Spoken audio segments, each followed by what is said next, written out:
Y'all ready?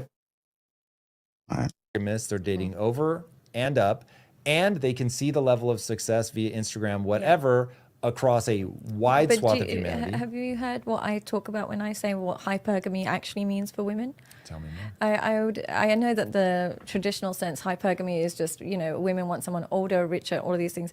I say actually none of that matters. Women, actually their definition of hypergamy is the man that is, she can't manipulate. That's the only man she'll find hypergamous. A 19-year-old who's dating a CEO who's 40 years old, far more successful than her, taller than her, more grades, more qualifications, everything is above her. You would say that she's hypergamous. I can guarantee you, if she can manipulate every money, every piece, get rent from him, get a car, she will still throw him in the dust and find somebody that she actually respects. That's not hypergamy in a woman's eyes. Hypergamy in a woman's eyes is, we can't fool you. Simple. She would rather be with a man that is less successful, less intelligent. Not that she'd rather be, but she'd be more submissive to a man who's less successful, less intelligent, might even be a bit shorter, but he doesn't fall for nonsense. He knows when she's trying to manipulate him. She can't trick him. She can't manipulate him. So I believe hypergamy is defined purely by the art of manipulation, not actually by the arbitrary things. Of course, we want someone richer and taller, but the baseline of that only matters if you're more intelligent than us. And we don't define intelligence by financial success. We define intelligence by, can I manipulate you, yes or no? If the answer is no, you are not an idiot. You are not going to pay my rent while your own daughter's rent you don't even consider, or you are not going to buy me a car because I slept with you a couple of times. You're not stupid. But if we find that, oh my God, I can tell him that I need his card and he gives it to me straight away, or I can tell him that, you know, I lost my job so I need rent, and he gives it to me straight away without me even knowing him that well, just because, immediately she loses respect, and therefore the hypergamy disappears. So I think you're onto a really important addition to hypergamy, but I can hear the men in the comments screaming right Yeah. now, like, I can't be manipulated. So, Yeah. but I still can't get a date. Yeah. I think the key to add to that is that it has to be someone that the woman would want to manipulate. Yeah. And so if she's not drawn to you, attracted to you, finds nothing interesting about you, it doesn't matter that if she tried to manipulate you, tell her to fuck off, you're not interested, whatever. There is a dynamic there. So first there has to be mutual desire, Yeah. and then there has to be a very Yeah. mature thing in it. It's funny. But I So don't think men look for mutual desire anymore. I think men with high false. self-esteem do. I think men with super high self-esteem, I think the baseline is men with super high self-esteem, reciprocity is more important than beauty. As long as she wants him as much as he wants her. And this is like, they're, men with high self-esteem only know what women look like who like them. So they know women to want to take their clothes off. They know women that are calling their phone 24/7. They know women who are initiating sex. That's what men with high self-esteem, that's the type of women they're around. Men with low self-esteem, which is getting more and more, don't care if she wants him, just as long as he gets to touch her. So that's where you'll find these men that go to escorts. You'll find these men that go to webcams. These men that go, you know, travel, you know, passport boys. They don't care if she wants him or not. Just, does she let me have sex with her? They're not looking for mutual desire as much, particularly as they get older. you think they're not looking for mutual desire, or they have given up on finding I don't think they know what it even looks like, because they're so replaced mutual desire with attraction from their perspective. All right. Women's definition of hypergamy. Women's definition of hypergamy. I do want to get a woman's input. I know we got two right now, so I'm gonna go ahead and start. Which one of you ladies want to go ahead and speak to this? Is this true about how women view hypergamy? Because this is a common discussion that comes up often. But she So, made some interesting points. Go ahead, Lady Mogalet. so I've been saying that for a while. Like, it's about more than just the money, more than just like the status. I think she kind of did hit the nail on the head, except when she said, if he's less successful. I don't know if she said less educated. I might have misheard that. If that wasn't, but if she did, that's inaccurate. But yeah, not being able to manipulate a man, like a man being able to guide you, lead you, give you that sense of security, and knowing that he's solid. Like, you're not about to pull anything over his eyes. yeah, I think that's a pretty valid, solid explanation of what hypergamy looks like in today's world. Um, so I mean, I don't really have much else to say about that because I think it was valid. All right. Luis, I'm going to go to you. And then I'll come back to you, Shan. I saw you coming on. I mean, what she said, it was pretty interesting. I can't see a lot of the points of what she was talking about being played out. Like I've seen examples where, I mean, just think about it. Like we talk about men who tricking, men who just pay, give money to women and stuff like that. A lot of those women don't respect a lot of those men. And sort of, I wonder at times, is it just a cultural mindset? Because like, where do we really see this play out more often than not, right? And sort of the other point is like, what kind of conversations are we really telling our young men, as they're kind of navigating, the dating space as they kind of get older and become, grow into themselves, right? What does that look like? Like a woman manipulating you, either emotionally or through sex or through any other avenues that they elect to navigate. I don't think men are just easily, at least amongst one another, we understand like there's a mutual line of respect and there's a mutual line of understanding. But I think when it comes to women, I think that some men have a weak tendency to not really pick up on the tells, and I think that has to be something that has to be discussed in your own home, what that looks like. I give a lot of credit to my mom, man, because my mom, what's so funny, all these conversations that we're having now or these days, like my mom told me when I was younger, she was like, yo, don't date a woman that's this, pay attention to these things, et cetera, right? Like these things that we tend to talk about, like at first I didn't really like get it or understand it, but then you start to kind of see everything open up to you once everything starts to play out in real time. So yeah, I definitely agree that hypergamy looks very different, especially when there isn't a baseline respect. Are you? All right. Go ahead, Miss Shan. Oh my God. I don't listen. I can agree with this, especially when he tacked on the ending, right? So if you can't get a woman like this, let's just be very clear. But if she's interested in you, yes, she wants a man that she can't easily manipulate, and she will try because guess what? You're the person who's supposed to lead the household. So if she can easily manipulate you, she's probably thinking anybody can. So I I do agree, but I think all the little examples you gave, I don't necessarily agree with those things. But I do agree with you want a man who's stern, who has great leadership skills, who um just yeah, I somewhat agree. But the most important part is this is not how you get a woman. She wants these qualities in the man that she wants to be with. Not just like, oh, he shows these things and it's gonna make him well, sometimes it can make you attractive, but I don't necessarily think it works much that way. It can work that way, but not, you can't go in like, I'm gonna hold all these qualities, I'm gonna say no and be an asshole to her and she's gonna like me. I don't think that that's how it works. But if you are the guy that she loves and she wants to be with and you possess these qualities, yes, I do believe. And just think about it like this. Think about when you go outside. Most women are not married to rich men. They're married to men who are average guys, right? Even some people may be married to men who don't make as much as them. There's something about him that she loves. It's his leadership skills. It's how he holds down a household. There are other qualities. So I do agree with that. Could be all of those things.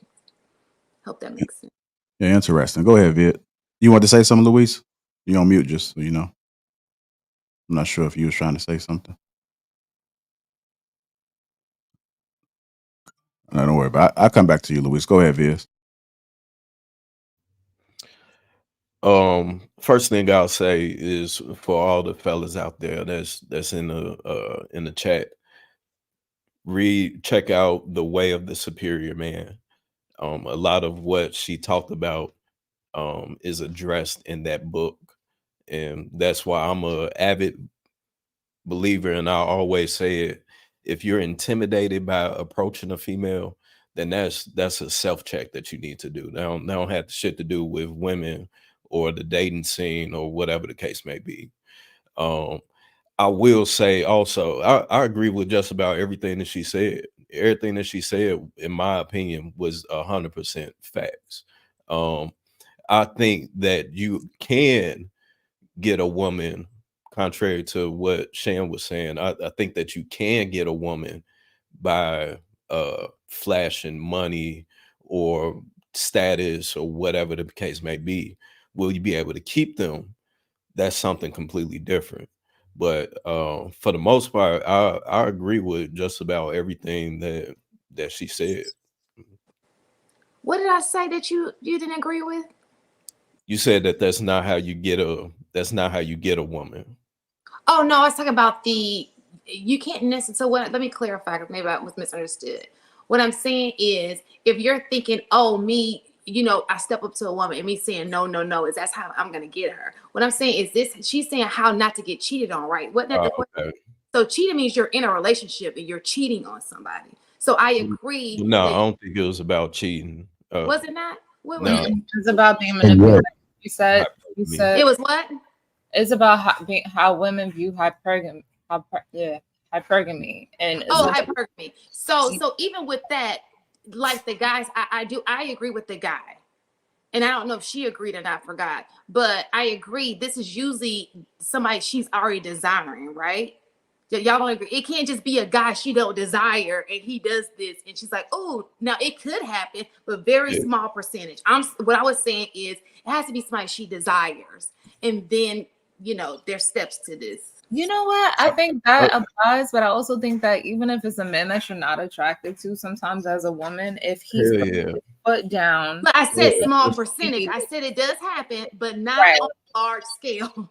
He can become attractive just based on the fact that he's confident and he's not He's not about to bend or fold for you just because you think you're fine, just because you think you're this or that. Like that's a valid thing too. So yeah, I agree with what he said, what his addition to her thought. But I do think that that's a very attractive thing, like trait for a man to have, and more. Well, you're confident. I think that's a good trait for anybody to have. But yeah, it was something that he said towards the end too. I forgot what he said. I had meant to write it down, but if you can play like the last 15 seconds of him talking. Last 15 seconds? Yeah, should be able to pull it up. Hold on.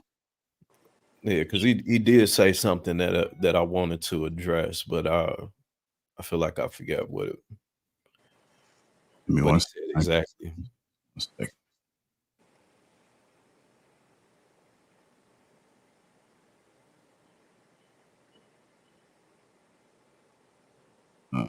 It might be. You think they're not looking for mutual desire, or they have given up on finding? I don't think they know what it even looks like because they've so replaced mutual desire with attraction from their perspective. Was it that? Right. Yeah. Let it ride from here. What? That was the end of the video. Right. So okay. The mutual attraction part. Man, I think with that it depends. I think it depends on the person and where they are in their confidence. I don't think that in some cases the attraction plays that much of a part. Is more so like, and I think she said it where it's just more, you're allowing for me to touch you type of deal. You're having sex with me type of deal. So everything else is kind of out the window. It's irrelevant as long as I'm receiving, X, Y, and Z. And I think that kind of plays, and I'm gonna go far far left, I guess, with this one. But I think that kind of plays into how we see a lot of guys, that's down low now, and they're playing into the whole, the tranny movement, where they think that they, with this tranny and calling this he a she, and they believe it because this the only type of attention that they're getting. So I do agree to that part. Yeah, but see, this is the thing about it too. I find it a little bit. I'm going to challenge the premise of men kind of opting for women who look good and are desirable, versus like mutual attraction. Go outside. I was outside for like a whole month a few weeks ago, and the majority of the people outside that when I was outside were women. Like 85% everywhere I went are women. I have a cousin who has a business, and she'd be like, can you invite some of your fellas to come through? Like, this place is always packed every weekend with like women, and there are no men. And if they are, it's probably maybe 10-15% of them out of everybody who's there, right? And maybe a small handful full of them are with like their own significant other. But like dudes are not outside like that. And when I'm outside and I'm paying attention and I'm looking around, there's a lot of attractive women. So like in every, like whether you like them light skin, whether you like them dark skin, whether you like them brown, whether you like them tall, whether you like them thick, whether you like them skinny, whatever. There's everything out there. So I can't buy into this notion that I'm opting for just beauty and just looks, because it's in a large abundance everywhere I go. It's like beauty is at in a large abundance, especially now where where people doing enhancements, more women going to the gym or people eating right, and all these other things in terms of just eye candy. It's always constantly there at large varieties. You know what I'm saying? And sort of if that's at a high, why would you focus so much on just being lustful, right? If that's at a high, I would think that there's a happy balance that happens where there are attractive, sexually attractive, beautiful women, but then you're also gravitating towards the ones that you have chemistry or a connection, or there are things about her that you gravitate towards and she gravitates about you. You know what I'm saying? Like, I just find that people just genuine. I find it's interesting because I'm starting to like realize that there's a lot of people that just don't like people.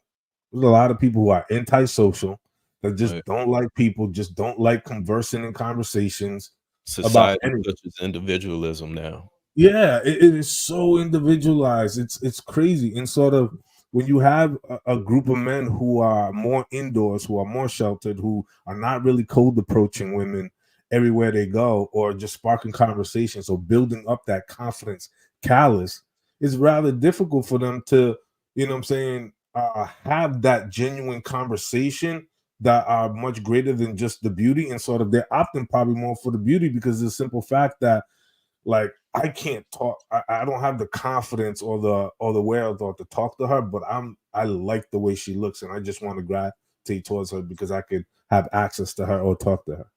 I think that's what's more happening than not, because I'm telling you, these dudes are not outside like this. Well, yeah, no, that's definitely happened, but that's why women are presenting themselves in that manner, because they think that that's what's really going to bag what it is that they want. You know what I'm saying? And most men feed into that. I mean, that's just being a buck. A lot of women, when you go outside, they all look the same. Everybody wearing the same hairstyle, the same type of hair, the same makeup, eyelashes, body shape. You know what I'm saying? So everybody looks the same, but what really matters is what's going on the inside. And then even the ones that don't look like all of the other ones. So I think still in that situation, if a man is afraid to approach a woman, then that's some internal work that needs to be done. I couldn't put that on women. So we essentially have homogenized the entire beauty, standard across the board, because you've just highlighted all the things that kind of complementary, make all the women similar, the same. It's the hair, the lashes, even the dressing style, right? You feel like it's all homogenous, it's all the same. And sort of, I'm curious to know, like, why having more women step outside their comfort zone to kind of step out to make them not be part of the same pack. I think in regards to what you were saying, Luis, explaining like your cousin's business or whatever when it's a bunch of women. I mean, even with the men that do show up, let's just say, you were able to get 20 guys to come out there, that wouldn't normally be there. You would have the majority of the women fighting over like maybe 3 or 4 guys, while the other 40 is just standing around. Then you would probably have 5 of those guys who would, lead with something like money or, got the nice suit, the Gucci suit, what I mean, got the Benz outside. They would boast that, which would in turn make themselves a mark. So that would end up going nowhere anyway, because once you present yourself that way, that's how you're going to be used. You're going to get marked out. The women there would be that can go 50-50. That depend on your G. You know what I'm saying? If that's all that you leading with, and you don't have no game, you don't have no mouthpiece, you don't know how to conversate, you don't know how to carry yourself, then hell yeah, that's all day. But if you present yourself in a manner where you have all of that, and you showing that you on your square, you know what you're talking about, you confident, you had the conversation piece, the mouthpiece, then most women would be intimidated by that, and they'll weed themselves out automatically. But I mean, think about your friend groups and your associates. You know what I'm saying? I'm sure that you know somebody. And with most men, you know what I'm saying? Like, we know men. We know that this person is going to lead this way because they're insecure about these things. So I'm going to overdo this section. I'm going to roll up with the big watch, this bouncing off of the lights, the chain, I'm going to overdo it here because I know I'm lacking here. Right. And some women may fall for it. Some, I think they're up to date on, what's going on out here. There's a lot of people faking it till you make it. But if you do have that, if you are financially stable in that capacity, you're going to push that forward because you're lacking in these things. Women are going to deal with the small percentage of men that they're attracted to, even if they got to fight over them. You know what I'm saying? Even if they got to deal with 2, you know what I'm saying? Even if 3 women got to deal with 1 dude, they going to work it out. And that's reality. I remember asking a girl, would you rather have, what was the question? I was like, would you rather have half of a great man or all of a average man? What do you think she said? Half of a great man. Yeah, half of a great man, I'm sure. Well, it depends. I think it depends. Great woman, maybe. Yeah. So was that woman named Lady T? Is that who it was you asked? Perhaps not this one though. Half, you know what I'm saying? So, average man, they what caliber woman would you say that she was though? I mean, by her standards, of course. Be honest. But she, no, I mean, she by her standards, by your standards. By my standards. Let's be real here. Come on. I mean, she was she liked nice things. I say that. Like nice things. You know what I'm saying? So I'm gonna say this. She could be manipulated with nice things. But that's the larger percentage. Those are the ones that are at places like what Luis is talking about. You know what I'm saying? The ones who don't think that way, they're doing what they have to do. They're paying bills, they're watching Netflix, they're walking the dog, they're going to work, they're paying their bills on time, they're responsible.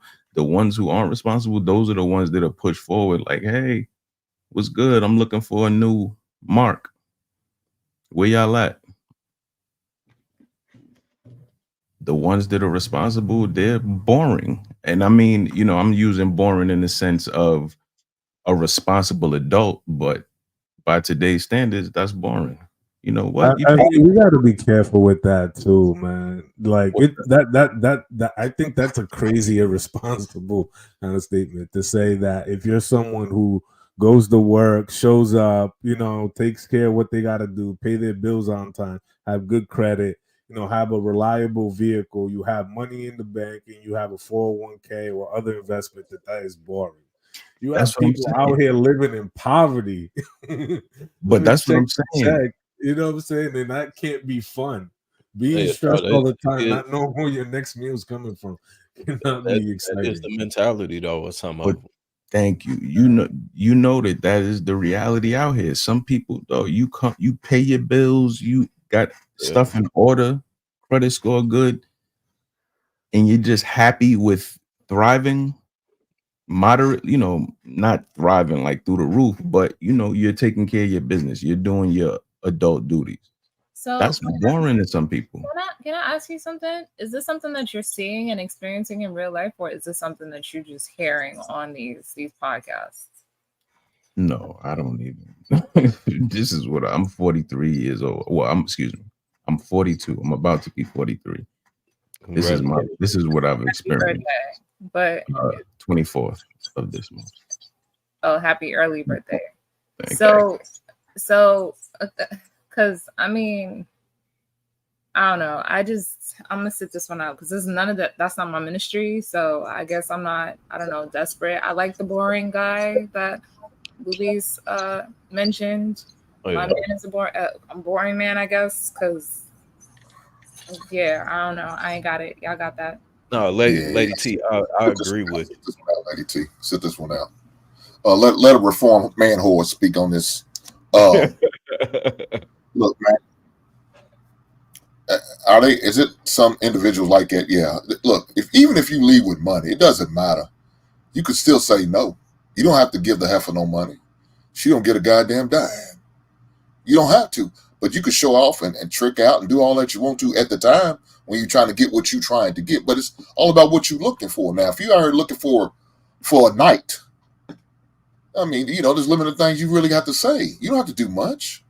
Be nice to them, be courteous, respectful, and do what you do. And even if at that time you don't leave with money by buying drinks for the table, for her friends and everybody, in your little circle, that's cool too. But then you move on. You're not trying to settle down and get a real relationship. You just there for the night. You was there for a conference that weekend. And so happens you go out that Saturday night after the conference is over. You want to wind down before you have to catch that flight in the morning up at her. But you might want some attention. So you go to a spot, you may go to the bar in the lobby of the hotel, or you might go down the street and there's a nice little social bar and interact with some people, and you find some nice looking ladies there to interact with. Just have fun and do what you do. Again, you can leave with your money if you want to, but at the end of the day, you're not looking for a real relationship. So shouldn't matter. Now, if you're looking for something real, that's the last thing you should do is leave with your money. If you look for something real, then the first thing you should be leading with is what's between hers. What's going on between hers and she's about her. But most of you just need to let her talk. Just sit back and just listen. That's all you have to do. And sometimes you might have to buy a drink or two to encourage her with that liquid courage. Because guess what? That's that truth serum. Depending on what she's drinking. And just pay attention. Ask specific questions that you're looking for and pay attention. And allow it to go down. Watch how she moves and acts. Watch how she treats the waiters or the waitress. Watch how she treats her friends in her circle. Watch all of that. Pay attention and listen. And you'll get all the information. And once y'all decided to change, I guess, numbers, if they even still change numbers or IG or whatever case may be, pay attention to what she's posting, what she's saying, what she's doing, what she's into, who she's following. All of that information is right there at your fingertips. That's the beautiful thing about modern technology today. These cats ain't taking advantage of. At least I don't think they are. I wish I had it back in the days. I would have eliminated a lot of mistakes I made with messing with some of these crackhead, tackhead heifers. Oh yeah, these chicken heads I mess with that shit. If I had information what I needed to have, yeah, I would have half of my body count would have been cut in half. But it didn't. I enjoyed the moment. But it is what it is. Take advantage of everything. Pay attention, see what's going on, and just listen. Don't talk a lot. Hey Hank, you like that crackhead pussy, huh?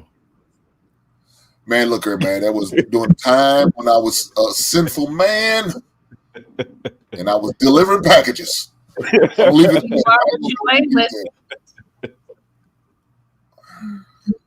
All right, I'm gonna go to I'm gonna go to you, Sugar Curl. You want to add anything to this before we transition? Sure. I'd like to ask a question first, though.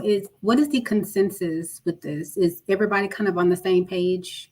Or, like, I think for me, it's a normal thing for people to be on different social economic status and levels. It's just how it is. And so I do think it is beneficial for a man or woman to be on the same level or above.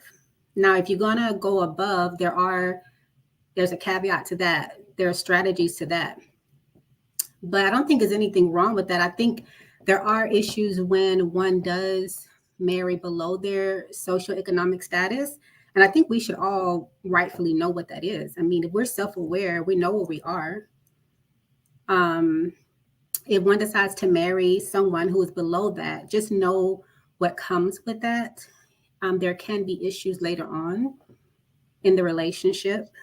And so I think it's quite normal. I mean, that's just how the world is.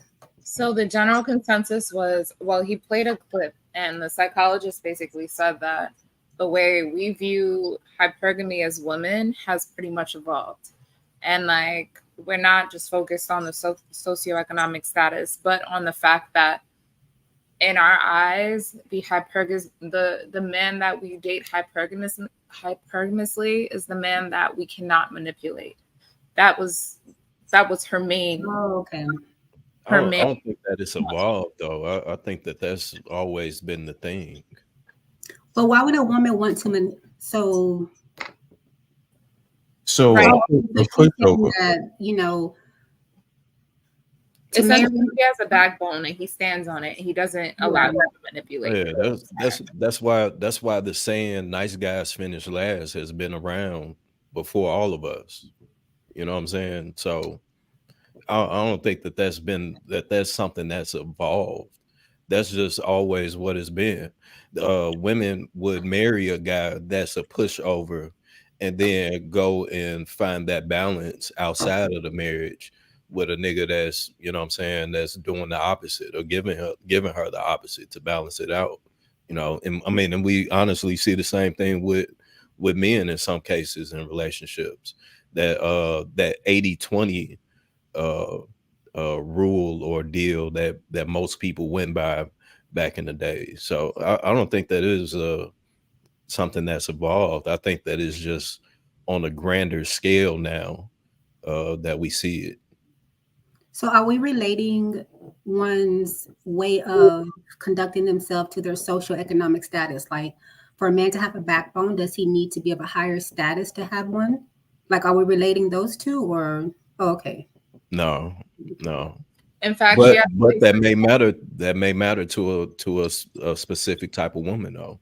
It may, but she actually clarified that in the clip. She's like, he could be less successful. He could be, I guess she said, just essentially less successful, and not doing as well as. Say again. She said shorter, yeah, all the things that women like to say, 666. She said essentially that goes out the window as long as he stands on business and he can't be manipulated by her. Mm-hmm. Yeah. We're going to go ahead and transition, y'all, because I got a few clips to get through. Juicy Work, shout out to you with the $4.99 super chat. I want to thank everybody that's interacting in the chat.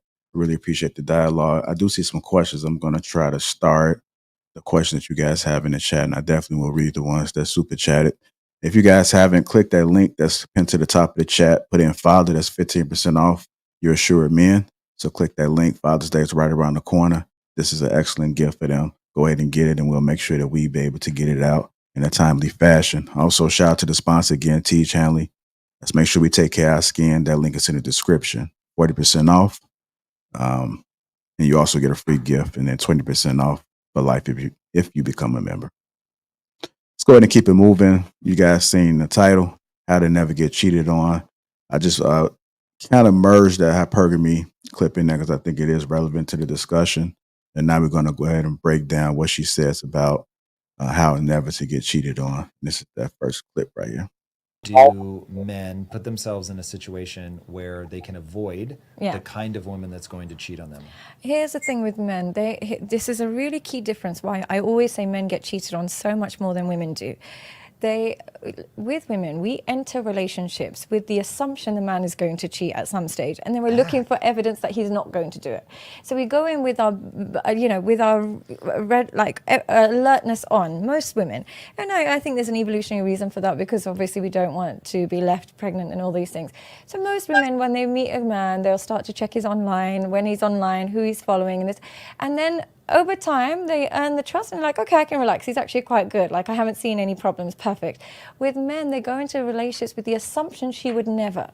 They go in with this naivety when they're dating that, why? No girl would. And the other thing men do is because they've selected a woman, they want to justify their selection. So they assume she's a great girl. They assume she's a good girl simply because they've selected her, not because she's earned any of those values.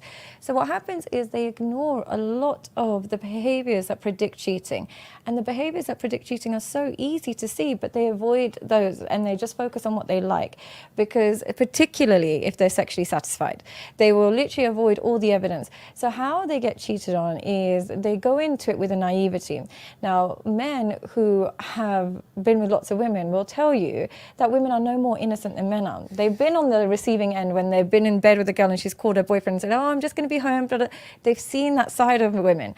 Some men have never seen that side of women. So they just think that doesn't exist. So what happens is they go in with a little bit of naivety and they literally take words over behaviors. As soon as a woman says, oh no, I don't do this, or I'm a traditional woman, they won't look at it. They will say, well, she's a traditional woman, but she's been on a private jet recently, or she's gone on holiday and she didn't tell me who she's going with, or she's always in the club and she doesn't tag me or any.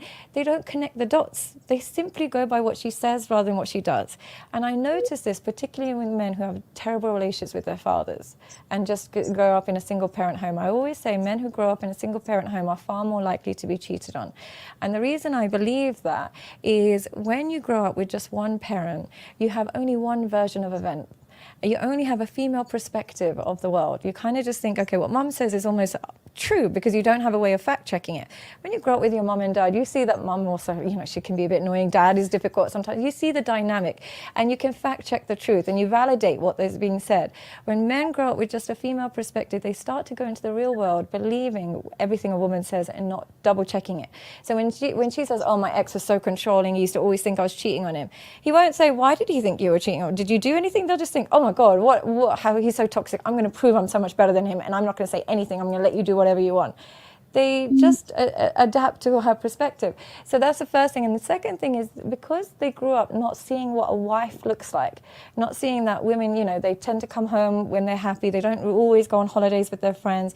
They don't come home super late. They don't stay over really. Like, when they're married, they kind of stay home they want to come home to their husband. They didn't get to see that growing up. So when their woman is hyper independent, they don't see it as a signal that she's not attached. They just see it as this is how women come. And therefore, they select women who are usually more likely to cheat on them because she has those traits of a single woman that they don't notice. They don't notice. All right. How to avoid the cheetah. How to avoid the cheetah.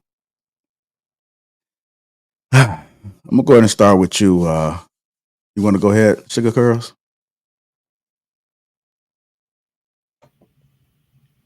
Okay. I'm gonna say that I'm gonna just say this first. If a person decides to cheat on another person, then they're giving them a message that should be well received. I don't want you anymore. You're free to go. I think there's more things in relationships to worry about than to go in thinking about cheating. However, I do think that if a person decides to cheat, there's some qualities and values that they are not strong in. For instance, integrity, greedy, selfishness, and it's not just a woman or man thing. Everybody, all sexes do it. It's just a matter of, okay, are you seeing the signs prior to getting serious with that person? Are you allowing that person in your life? You can't control anyone. A person can do everything right in a relationship, show very little signs. Later on down the line, they cheat. That's a thing between them and their creator. Like, that's an internal thing. You cannot control that. To me, there's so many other things to worry about in relationships. Like, I don't have time to be thinking about where is he? What is he doing? You know, all this stuff. So I don't know. It's not a good thing at all. But I don't know if there's a way to prevent it. You just gotta look at the person's qualities, pray, and hope for the best. You're always taking a risk going into a relationship anyway. So All right. Go ahead, Jay. I mean, I think it's like asking how to not get into a car accident. You know what I mean? Like, I think the main thing she mentioned was behaviors.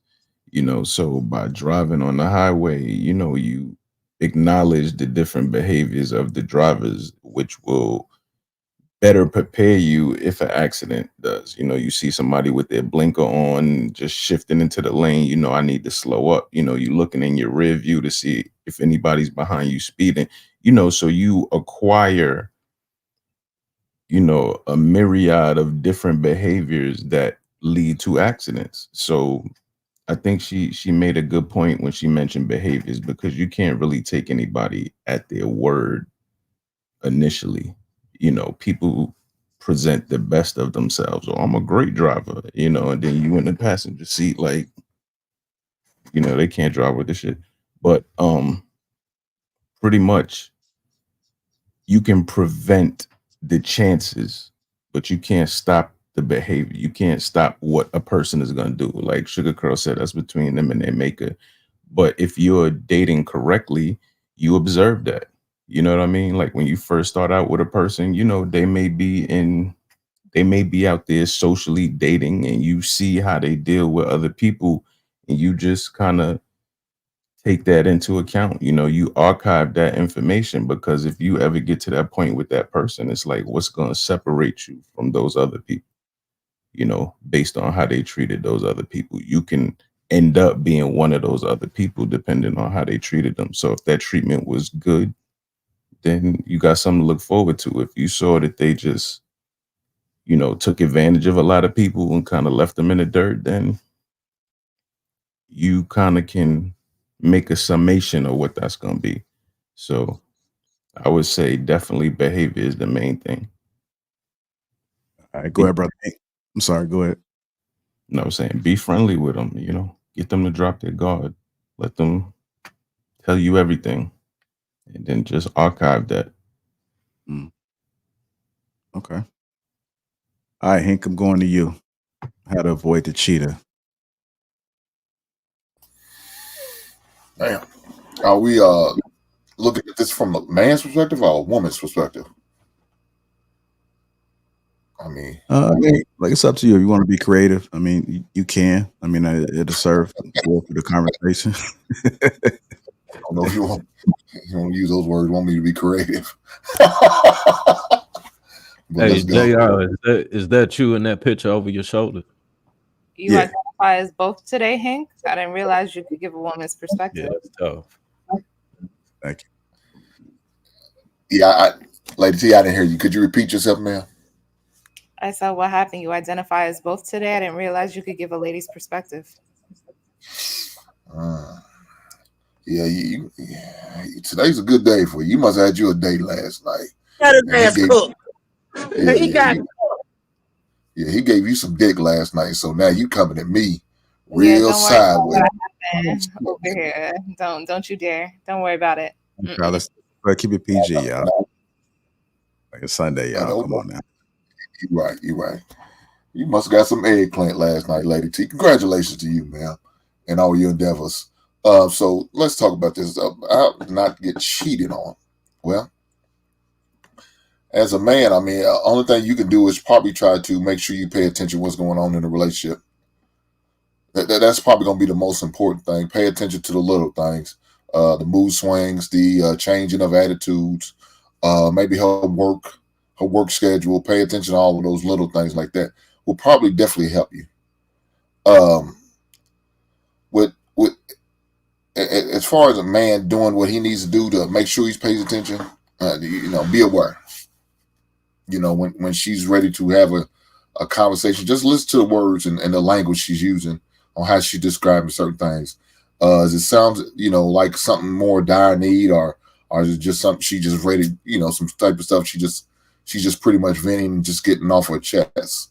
That's going to really help you in that situation. Because most of the time when a woman's feel like they're being attended to and you're paying attention and you're pretty much catering to them, the chances of them going out is slim to none. Because right now they're emotionally and mentally they're in a good place with you, so there's no desire to look for someone else as far as a male perspective or role model or some type of mentor that she may be looking for in order to unload her burdens. As long as you're there for her to listen, pay attention, give her the emotional support that she's looking for, desires, more likely you're good. Now, it's not often where a man physically is not up to giving a woman pleasure whenever a woman asks for it. Now, of course, she could have a high sex drive and the man is just overwhelmed. So what are you supposed to do? I mean, hopefully you might have learned about that prior to getting married to the woman. Hopefully you tested the waters, before you said I do. But if you didn't, and so happens you came up on it and then found out I can't keep up. Oh man, well, Lord be with you. You have a different issue to deal with, and I'm gonna leave it there. All right. Go ahead. I think that's a good point Hank made, man. There's a lot of men going through that, and it's not talked about a lot. A lot of men going through what? A lot of men dealing with women that have higher sex drives than them, and they can't keep up for whatever reason, whether it be work, whether it be, just stuff that they dealing with. And that's a slow burn right there. Like, because or their diet, Hmm? or whether it be their diet, they're not drinking enough cedar watermelon or Tangak Ali or maca. Just FYI, guys. Yeah. Said just going to the gym and being heard today. We got you, lady. I think dudes are in the gym. I think that part. I think dudes are in the gym. I think that their dietary selection is rather poor, because you could be in the gym 7 days a week, and I work out 5-6 days a week. But if your dietary is trash, believe me, you're gonna operate like trash. Unfortunately, you are what you eat. This is fact. Absolutely, man. It's a lot of things that we can do, because I think when it comes to that, for a lot of men, like their backs are against the wall and they don't really understand how important it is until it's too late. And I think she's gonna speak on that maybe in this. I watched a few videos of hers where she talked about the importance of sex, but maybe we may not get into that discussion. But for men, we have to make sure that we watching what we putting inside of our body. The earlier the better. And exercising, like them steps matter. You should at least be getting like 10 to 12,000 steps. Well, 8 to 12,000 steps. Each day. If you averaging that, you drinking your water, you eating right, for the most part, you sleeping. Because I think people don't understand the importance of sleep. Even me, I try to make sure that I sleep, because the older we get, the more that we are affected by things and we don't realize it.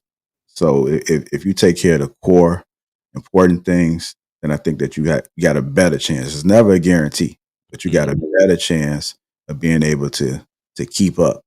And as men, we want to make sure we give ourselves a lot of opportunity. But just to speak a little bit on this topic as well, I was watching The Ultimatum South Africa. Have you guys seen it? Yeah, it's on Netflix, man. I had watched it, sat down for a change, and stepped outside in front of the computer, and I watched it, and it was very interesting.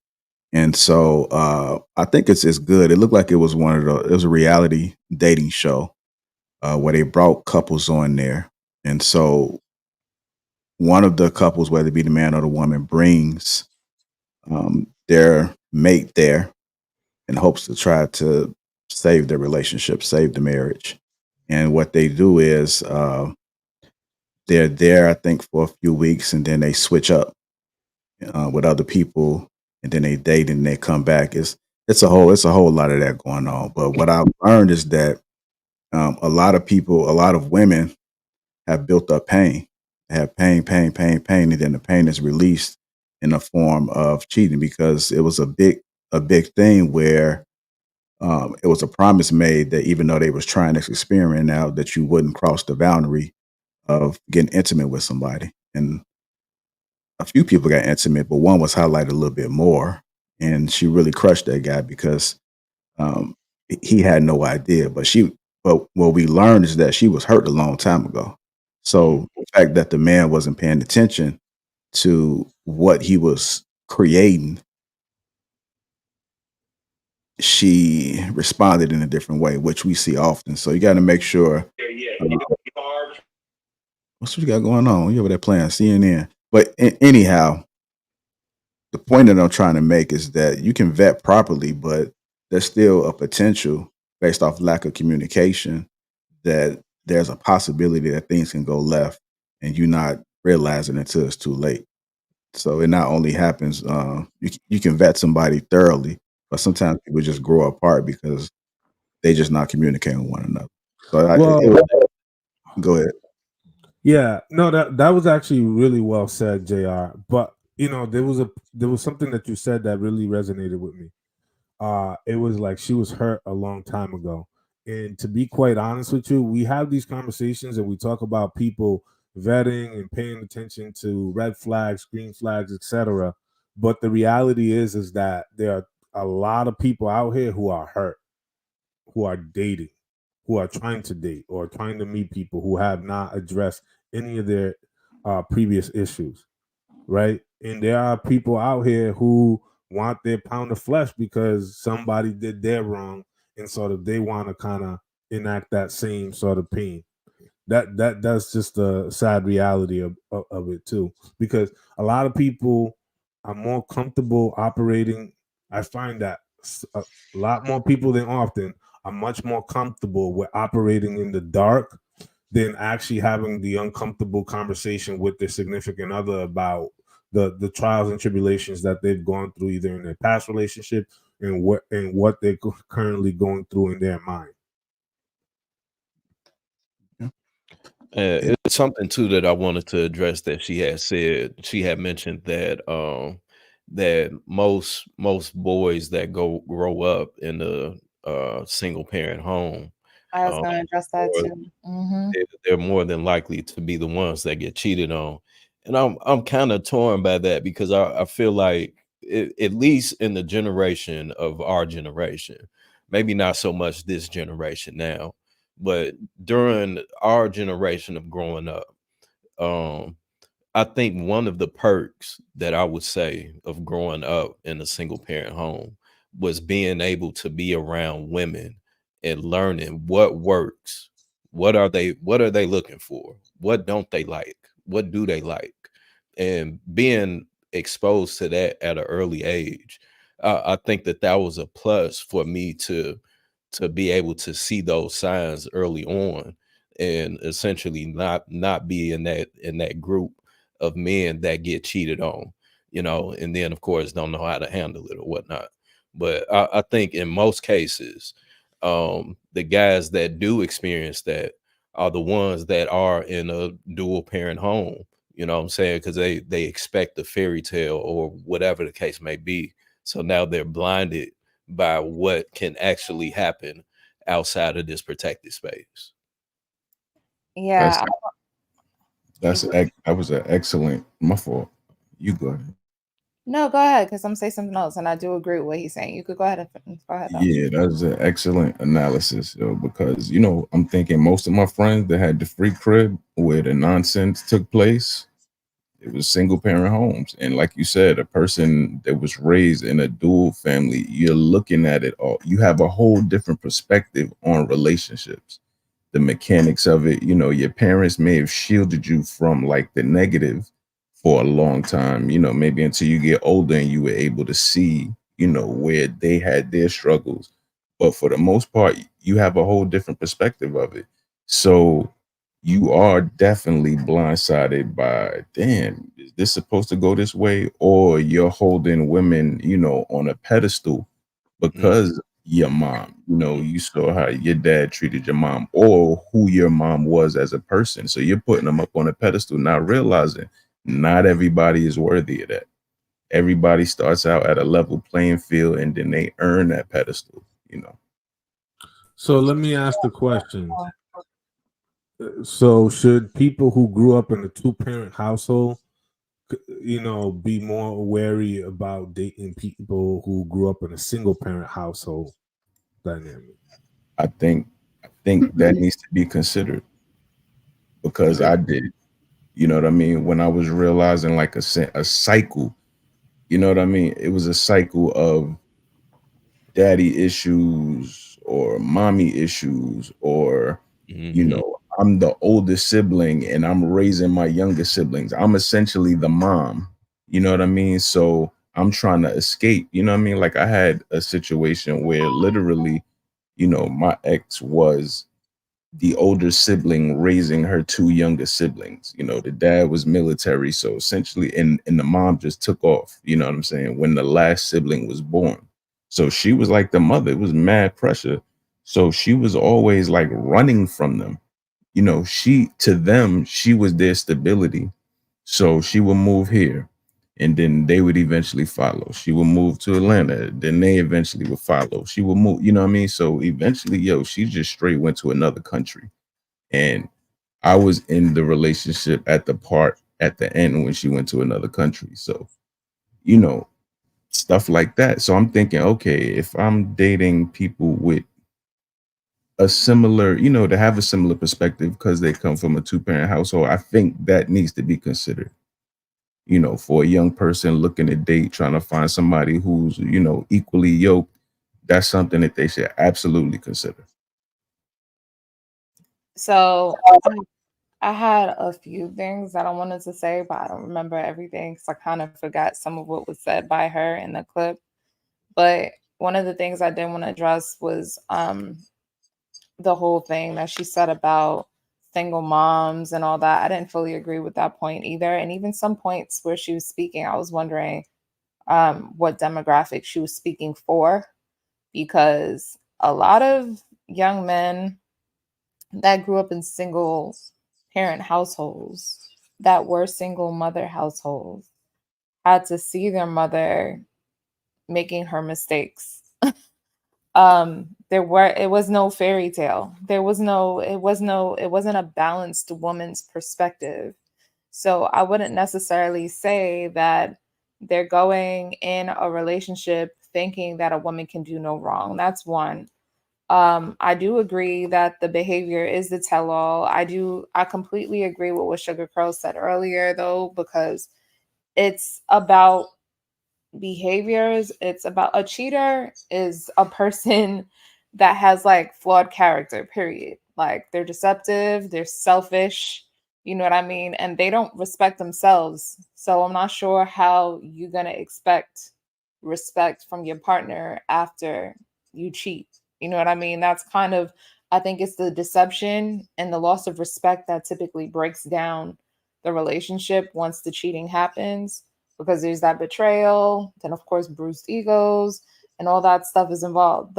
That stuff is just like a cheater is gonna cheat. Like there's nothing that you could really do to not get cheated on unless that's just that. Like a cheater's gonna cheat. You can pick up on the signs in the beginning, yes. But I do think going into a relationship assuming that a person is gonna cheat is like you might as well stay by yourself. Because why would you bring that into a relationship dynamic where you're going into a relationship with someone, trying to build something new with someone? Like you're just assuming that this person is going to deceive you and betray you. Like stay by yourself for that. Go heal that. You know what I mean? And then the whole concept that like certain men go in there, certain men, the men that see distrust, like see or have sex with other men's women, see a side of women that the other men don't, and so they don't trust. Of course, a person that's not trustworthy is not going to be trusting of other people. So of course they're going to assume that another woman is going to do to them what you're having the woman that you're dealing with do to their partner. So of course there's going to be a reason for you to not trust that person or whatever. So I don't know. It was just like a few things that was said. I was just like, I don't know. Like typically I agree with most of her points, but it just didn't feel like she was speaking to like melanated people's demographic. Because maybe the single, you know, maybe white moms have the privilege and support so that they don't have to like, you know, show their kids that they're doing certain things, or so they could pretend for their children. But more often than not, if you're growing up in a single parent household that's run by a Black woman, she can only hide but so much from her kids before they realize what's going on.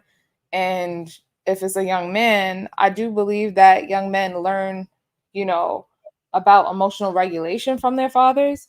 But I do think that um, if the young man has like a healthy relationship with his mother, he's gonna learn how to love a woman and how to be good to a woman from probably like, you know, dealing with his mom. Unfortunately, I mean, in that single parent dynamic, I don't think he's gonna just look at her again if it's a healthy relationship and be like, oh yeah, you know, all women are either perfect or whatever based on that. Like it's, I don't know. I didn't really fully agree with everything that was said there. All right. So, Go ahead. T, let me ask you a question. When she made that comment that, you know, women are going into relationships with the assumption that men are going to cheat, wouldn't it also be a fair assessment that those women are also people who have cheated themselves, and sort of they're operating either from a previous Yeah. hurt position, right? Because it's like I can't, like, we're not a monolith either, especially if we're talking about Black people specifically and we're just ousting everybody else. We're not a monolith, even if we're trying to open up the spectrum. And sort of I find it more possible that those people have endured a certain type of experience and they're operating in that current experience that they haven't gotten out of, and sort of they're making those firm assumptions, bringing them to the new relationship and poisoning the well before you even gotten an opportunity to drink from it. All right. Yeah. Sorry. Can you mind? I just wanted to say I totally agree with that whole idea. Like if you're going in assuming that a man is gonna cheat, either you're a cheater or you're still hurting from the last man that cheated on you. Like that's it's the same idea of men who just feel like women can do no right. It's because you yourself may not be worthy of the woman that is doing right, because all you do is lay with women that do no right. So, you know, like how are you gonna expect to trust anyone if you're not showing up in a trustworthy way in the world? All right. I'm gonna go to, let me just play a little bit more clip. Shan, I'm gonna go to you, okay? All right.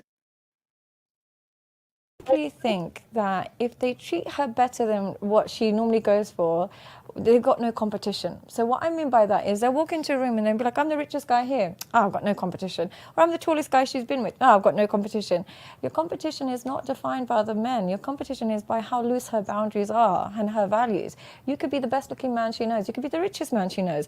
But if she is somebody who really values independence and really, really values her own kind of liberation, she will not care if she's cheating with someone less than you, more than you, whatever it is. It's her desire to be independent and not be caged.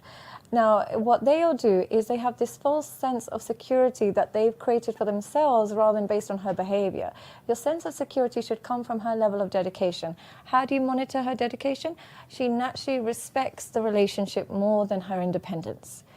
so what I mean by that is, yes, she might want to go to Mykonos every summer, and she might want to go Monaco, but she understands that, when you're in a relationship, in those environments, it can get a little bit tricky. So I'll go, but I'll probably want my husband there, or I probably want you. What they think is, my woman would never. They don't think that my actual loyal women would rather not put themselves in those environments. They have this mentality that she wouldn't because I'm the best she has. But if you were truly the best she has, she wouldn't put herself in those environments. So look at her choices, look at what she chooses to do. And if she places herself in environments where alternatives are presented regularly, she does that, then she's probably not satisfied. And the other thing that they forget is some men, particularly young men in this generation, if she's bisexual or if she brings other women in and this, that, and the other, they're actually very happy about that. They really love that. They're like, oh my God, she's so cool. She got other women involved. The biggest chokehold you can have on a woman is when you're the only person that is able to sexually satisfy her. When you invite other people in, and whether man, woman, whatever it is, you're opening the door for her climaxing because of somebody else outside of you. You lose your chokehold in that moment. I see some of these really like red pill kind of guys who be like, oh, my woman, she lets me get with other girls and she even joins in. And the moment she can climax because of somebody other than you, you lose your chokehold over her. There is women out there that I know that are beautiful, got many options, but because they haven't been with many men and they're a bit like scared of their man, they'll stay loyal to him even if he's in jail. They won't go anywhere because they haven't tried other men.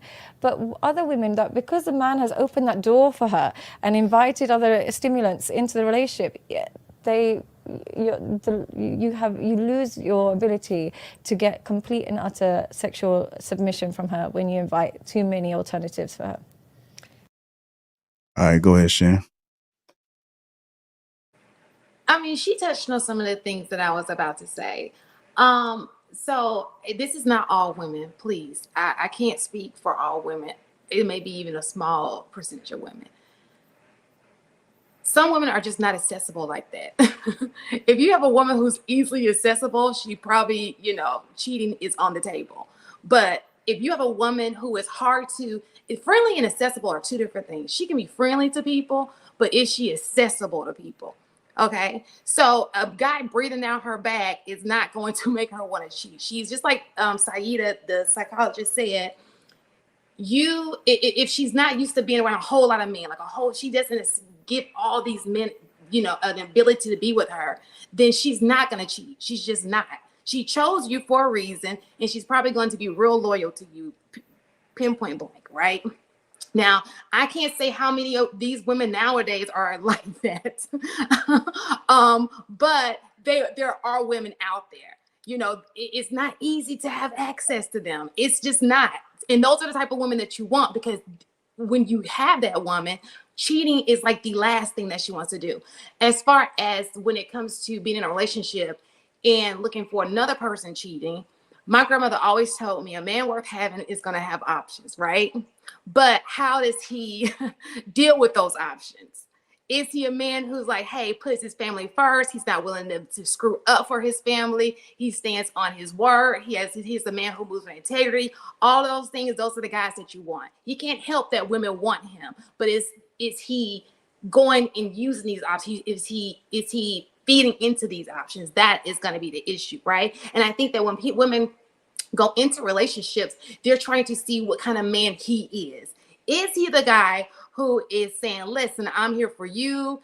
Okay, let me see. Now after you've been with him for a while and you see his character, you can stop doing that, right? And I'm not saying go through his phone like that crazy stuff. No, I'm just saying just watch how a person moves. And sometimes you don't even have to do all of that. When the patterns change and there's no reason for the patterns to change, that in itself, and that's on both sides, would probably tell you that maybe something is going on, right? So that's just my little input on that. But if you have a woman and she's not easily accessible, all these guys can be like in her face. She's like, oh, hi, she can be friendly, but that she's not giving herself away to people. More than likely, she's not going to cheat on you. She values her body too much for that. So unless the right one come. No, Hold on. is always gonna be her man. If she Like, right, if she's with trying you, to you're make the right one because she's not easily accessible. She Do right. likes value, her space. do they value their body? Like, you're in there, be happy, you know. And then another way is not, I mean, when it comes to cheating, be the best version of you can be for your partner, right? Show up for your partner. That way, if they do cheat, they're gonna feel like a fool. They're gonna end up being with somebody else, and guess what? They're gonna regret leaving you. Shan, All right. you said they value their body, but do they? How did they value your body when you putting your body all over the internet, on IG, and Right, everything? those are the women you shouldn't be with. Those are So women that don't value their body. They don't value anything but attention. That's what they So value. They those- value somebody hitting that goddamn like button. That's what they value. They value the attention not only from a man, but from a woman. So how do they value their body? They don't. They tell themselves, well, y'all make tell yourselves you value your body. Nah, you really don't. You value the attention that your body gets. And if Why it takes y'all- you showing that kitty cat, if it takes you showing an ass shot every once in a while, if it shows you how to put yourself in awkward positions, you'll do what you need to do in order to get that attention. Why do y'all insist on focusing on those women then? Like, y'all give them the attention. Y'all give them way too much attention. Right. And Y'all give them all the attention. We're Y'all speaking give them about too much attention. respectable women that are actually virtuous. I know y'all make it seem like we're not out here, right? But women that actually respect ourselves, that actually do value, you know, our bodies, that aren't starving for attention or outside validation. Like, that happens. You can be in a relationship with somebody and literally your eyes get turned off to everybody else because it's just like, I got what I want. You know what I mean? I'm not willing to risk it. Like, it's a value thing. Like, if you value the person that you're with, you respect them, you're not gonna do anything to risk that. Now, So I mean, there was a question in there. So you said, why do y'all do these things? See, the difference is the what y'all consider attention is not what men consider attention. I look at your picture, I hit the like button. To me, that's not attention. that's not attention to me either. Yes, to some of y'all it is. You concern yourself with how many followers you got and how many likes. To some individuals, that is attention. So if that's what you think we're giving our attention, just because we look at a picture or look at a video or a clip, we're not. We're not going out here to try to wife up these heifers. No. We going out here to trying to get 20 goddamn minutes. And then we getting the hell on. We don't look to marry you. We don't look to grow a relationship with you. We're not trying to do that. We're looking for the money. That's all we're looking for. But y'all would consider that the type of attention that they're looking for. Well, if that's the type of attention that you getting, then we're going to give that to you. But please believe you me, there won't last nothing from that night or from that moment. I want to dialogue with you on this because if you're saying that you only want 20 minutes from these women and y'all don't value these women, where is your self-respect as a man to not be giving your life force up to some random woman that you don't value? I don't get why y'all throw that out there like it's supposed to be a privilege of being a man or it's supposed to be this. It actually devalues you a little bit. Yeah, your history makes a difference. Yeah, like if I look at somebody that you've dealt with, and I'm like, oh my god, like you jumped in there. Right. Like this is like I call it the crunchy panty era. Like if I see one of y'all if I was to see my man messing with somebody that look like they got crunchy panties and out here talking about fuck my baby daddy, we are not the same. We are not sharing. I don't share. My crunchy panties is wild as hell. My food, I don't share. Like no, we're not. I'm not sharing energy with somebody that shared energy with that. Like some of us actually do value our bodies, and so I want to know why men don't value themselves. If y'all be so quick to talk about, I'm gonna answer your question. Like I'm gonna entertain you, Lady T, since you want to. And I got a great go show. My son's got a summer game, but. For you, I'm gonna stay for a few minutes, and I'm gonna explain to my son why I was a little bit late, and I'm gonna blame it on you. So this is probably the answers you're looking for. Again, you sit there talk about all this. Y'all giving your look here. Fella's gonna be a fella, but I'm sure when the man you mess with was not a virgin, so he was already involved with some other woman. Now, luckily, if your man was a virgin when you got hold of him, congratulations. But most of y'all was looking at them thug boys in high school, them bad boys in high school. Was you concerned about who you was giving your energy to then? Or was you Again, just trying to get their energy? you So, focus on the wrong thing. We talking about oh, high no, school. no, no, no, ma'am. About No, adult ma'am. Please, relationships, right? please. I didn't interrupt you, ma'am. I didn't interrupt you, ma'am. You got it. I was respectful and I listen. Can I get the same energy? Right on, right on. So y'all focus on those type of things. Why y'all lower y'all devalue yourself? Look, it's called double standards. And most men don't care. Now, later on down in life, we may have some regrets on some of the things we did, on some of the energies we wish we gave away. That's why you see us in child support mad as hell because we got to pay this shit. Because we know we made a bad mistake and got with this bad baby mama that we probably never should have. But we still willing out there going there naked head and do what we do. Some will take them penitentiary chances. I don't believe in that shit. I believe put on the raincoat and not take them type chances. But you have some do that believe in a pullout game. Bullshit. So we are willing to put ourselves out there and exert our energy with multiple women because we feel like it's some form of achievement or some sort of like a trophy or something we brag about and boast about. Now we understand that, ladies, it's not a good look for you ladies to go out there and do those type things. Y'all looked at as hoes, skanks, chicken heads, tack heads. No, y'all don't want that. That's not the type of y'all.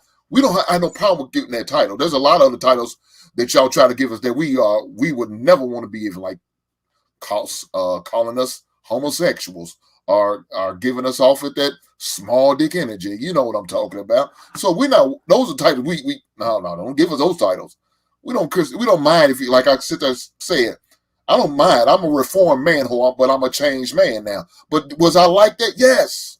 I was out there giving energy, as you say. So I'm a rest there. Have at it, Lady T. I still stand. I mean, I understand the double standard. I'm super fine with being a woman and the fact that there are things that men do that women should not. It's unbecoming of a woman to operate as a man. I'm okay with that, right? However, it doesn't take away from the point that like I just don't get why guys think it's okay to boast about those things, right? Y'all boast about sleeping with other men's women's, y'all boast about sleeping with other men's wives, y'all boast about, having sex with women that you don't respect and value, but then turn around and condemn women for being whores that you guys are making them. You say women can't be trusted because you guys are sleeping with untrustworthy women. You say like it's just not like it's like a lack of self-respect on both ends, right? That's all I was getting to. Like men, like our men can literally, they're powerful as hell, like, but y'all literally just spread seed anywhere because y'all think that that's a privilege of being a man. It's like, where's the self-discipline? Where's the dignity? Where's that? Like, there's no sovereignty. And that's all I was saying. Hold on, let me go ahead and get Sugar Curls in there real quick. Shannon, not coming. You go ahead, Sugar Curls. I wanted to speak on a couple of things, but I think I'll just stay on what we're on now. I will say I understand that sometimes women put themselves in situations where they have more of a chance to be in that bad behavior of cheating, like traveling, going out all the time, having to be center of attention. But I do want to make a statement to like the virtuous women as a whole. There is a connotation that if we are standing and doing well, be aware that you do not fall, right? So a woman does not have to be of a caliber where she is going out all the time to actually cheat on their spouse. Virtuous, quote unquote, women and women who do well in society and have a good reputation, those women can cheat as well. So it doesn't have to be some kind of a low class or ratchet type of woman to actually do something wrong. I just want to make sure that's a balanced view of what we're talking about. Yeah, I hope I wasn't misunderstood. I wasn't implying that just a class of women was that way. I was just more so speaking to like the women that they were saying were like attention whores, like the Instagram girls or the chicks that have their bodies out, or like I just threw in like the twerk team women, because a lot of these men complain about those women too. So that's why I said what I said about, you know, just the crunchy, I call them the crunchy, the segment of crunchy panty women. So yeah. Yeah, that's Go wild. ahead, Shan. Well, I mean, I guess everybody's kind of summed it up. I just, so when he just said, you know, we don't give these women attention, but we talk about them all the time. That's giving them attention. You know, there's so many more women out there than these women that we just see on the internet in real life. Most women are not acting this way. But I agree with Sugar Curls. Sometimes it's even the woman who's like, you know, you would never think that that comes from her, and maybe she's a cheat. But then that goes right back to what I was saying. If you're not an accessible person, it doesn't matter what you where you are, because you're just not you're not a person who you just give your body out freely like that. It takes way more for you to even consider a man to enter your body. You know, and those women do exist. We just don't give them the attention, or we just assume, oh, all women are like this chick because she's showing her body. You know, she must be It's so many assumptions out here. It's crazy, and you're assuming that all women are all like this because you got this narrow mind, and maybe those are the women that you're following, the women that who are around you. But I know many women, married women, most of my friends, if they ever came and said something about cheating on their husband, that's not even accepted in our circle, for real. Like, we don't even move that way, you know. So women don't talk about cheating amongst themselves. so No, that's not true. They do. they will, They do. you know, The but it group will be chats. but even if they, to know that it's looked down upon, it's not something we praise in our circle. So if you do it, you better not let nobody know it, because it's tacky, Right. and you need to get your shit together, you know. So I take pride in being around, you know, I got a few scandalous friends, but my core circle, my majority of my core circle, I take pride in knowing that I'm around a group of women who have solid values. They're not moving that way, you know, because I do believe birds of feather kind of flock together. You got, like I said, you might have one or two, or, you know, you're trying to put them on, get them a part of the program, but for the most part, it's a lot of women that I've seen that just don't move that way. And I wish that you guys would just surround yourself with those women and stop focusing on these women that have access to a camera, and all day long they just posting mirror pictures of themselves. Like, who has time for that every single day? Or degenerate behavior. Like, it's embarrassing. I get I'm like secondhand embarrassed by like some of the stuff that I see. Like, yo, this is why some of these men look at us the way they do. And if you are triggered by what I said about the crunchy penny comment, go see your GYN, beloved. But yeah, like I don't understand why that's like a thing. Like, if I don't know, my philosophy in life is literally what you focus on expand, and what you're grateful for will multiply. Mm-hmm. If you are focusing on the negative, that is what you are going to continue to see. That's, what is it? The reticular, I can't remember. It's something reticular system in your brain. Like, you know how you get a new car, and before you got on the street with your car, you didn't notice how many other people have your car. It's the same process. If you're focused on all the negative, all the trash, that's all you're going to see. If you choose to focus on someone that is into sugar curls, I think. I'm sorry, because Yeah. you said something earlier. I just wanted to say I agree with everything you said, except a virtuous woman is not going to cheat. That's what makes her virtuous. Like, but yeah, like, so my point was, like, if you're focused on like all the women that lack integrity, that's what you're gonna pull in. If that's all you're seeing around you, you're gonna continue to pull that in. You can't trust nobody because that's what you're used to seeing. That's your norm. Even if you were to get somebody that came to you and wanted to keep it real with you, you might project those behavior. You might be controlling. You might, think that she's doing things that she's not. And then it might start to make her feel like, whoa, I can't be myself with him no more. I can't talk to him about the things that I once did. Maybe I need to confide in my homeboy to see if I'm tripping. And that like confiding, those conversations could turn into something else. It's about, like Shan said, the access. You know what I mean? Like all those things tend to spiral. Like you project onto somebody, you're gonna create the waves that create that norm for you, like over and over again. And let me just add something real fast as one liner. Somebody said, if she loses respect for you, then she's going to cheat. No, that's the thing. It's about respecting herself. I'm not about to just give any man my body just because I'm mad at you. Like, that's crazy to me. It ain't got nothing to do with you. It's about how I respect myself. So I think that that's what you need to be looking for. Not, it should be a situational thing. It's just who she is as a person. That's all. I just want to play this clip a little bit more clip, and I'm going to come to you, Louise. I see you want to come on. What do you think has changed that makes it hard for women today to respect and fall for the average man? Men have worshipped sex in a way that they've never done before. And as a result, what before would make a man want to marry you would involve a woman having a lot of good qualities. Before, a woman would think, okay, I have to come from a good family, or maybe should go to school, I should maybe educate, I should, really learn how to cook, I should do something with my life, I should sew, I should do something. This is our grandma's generation. They knew that you make too many mistakes, you're going to be left on the shelf.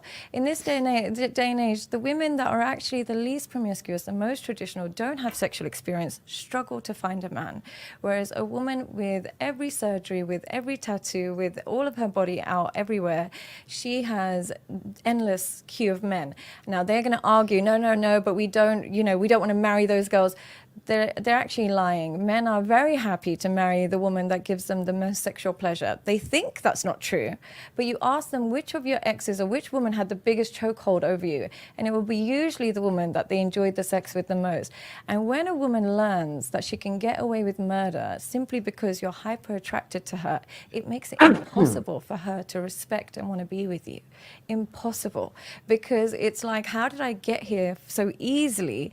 You must not be valuable. Whereas when we know that certain behaviors will make us insufferable to you because you don't give us a free pass because of our appearance or our sexual performance, we can finally respect you. So because of the culture we've got today, and because how men have worshipped sex in a way that they never really did before, I'm not blaming them, I'm blaming societal changes. It's made it very difficult for us to respect the man that we know, if we just simply know exactly how he likes it, he'll forgive us in 5 minutes. Or if we know when we turn our back, he'll be downloading an OnlyFans subscription. It's hard for us to respect that man.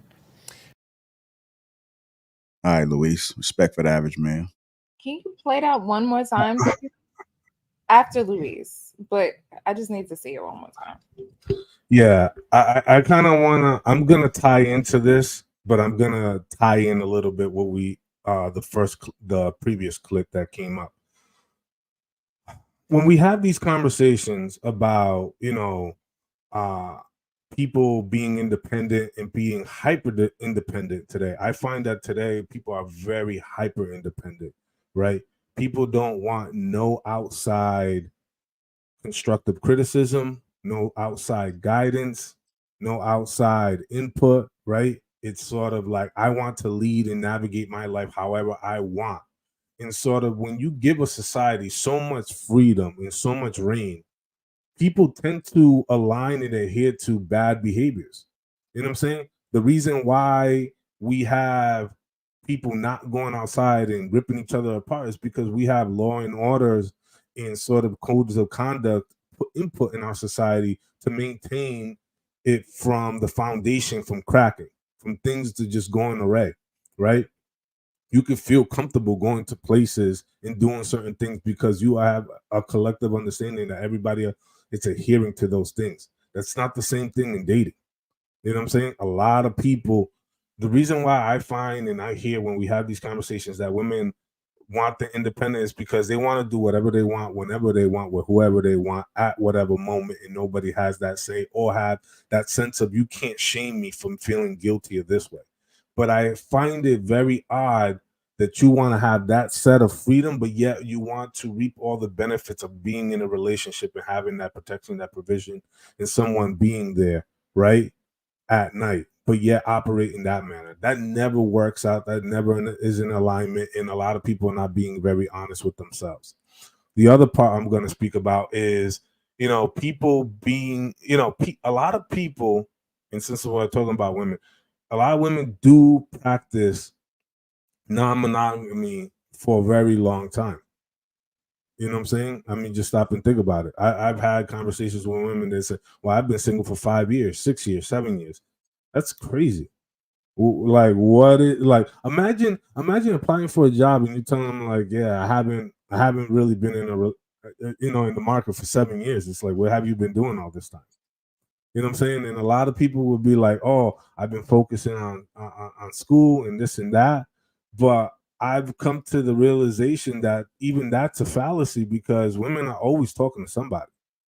You know what I'm saying? They always have somebody orbiting, you know what I'm saying, in their vicinity, or somebody talking to them or trying to get to them, or them giving attention to somebody in some way, shape, or form. You know what I'm saying? They might not enact on it, but let's not, us believing that also goes back to the main point of selling that delusion, right?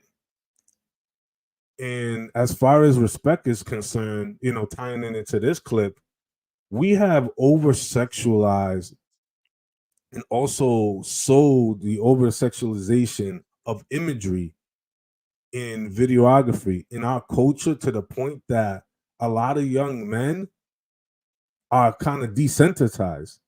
I mean, just think about getting hit with 1,500 images every single day of every week for an entire calendar year, up to the point. You know what I'm saying? These kids are like, they're hypersexualized from their 5 or 6. You know what I'm saying? And you're wondering what is happening in our culture. You're wondering why. It's everywhere. From the magazines to the magazines, to the news clips, to advertising, to billboards, to what's on TV, what's in movies, etc. These young people have so much access to it, and we're like being like, oh no, like, you're sheltering. You're not with your child 24/7. You're not with these young people 24/7. Even the schools, Yeah. the video games and what they see. And sort of like, yeah, it's easy to talk about it, juxtaposing it 50 years ago, when we didn't have no social media, when we didn't have the internet, when we didn't have this great access to all these things, right? That made you like, wow, what would it be or feel to experience that? Of course.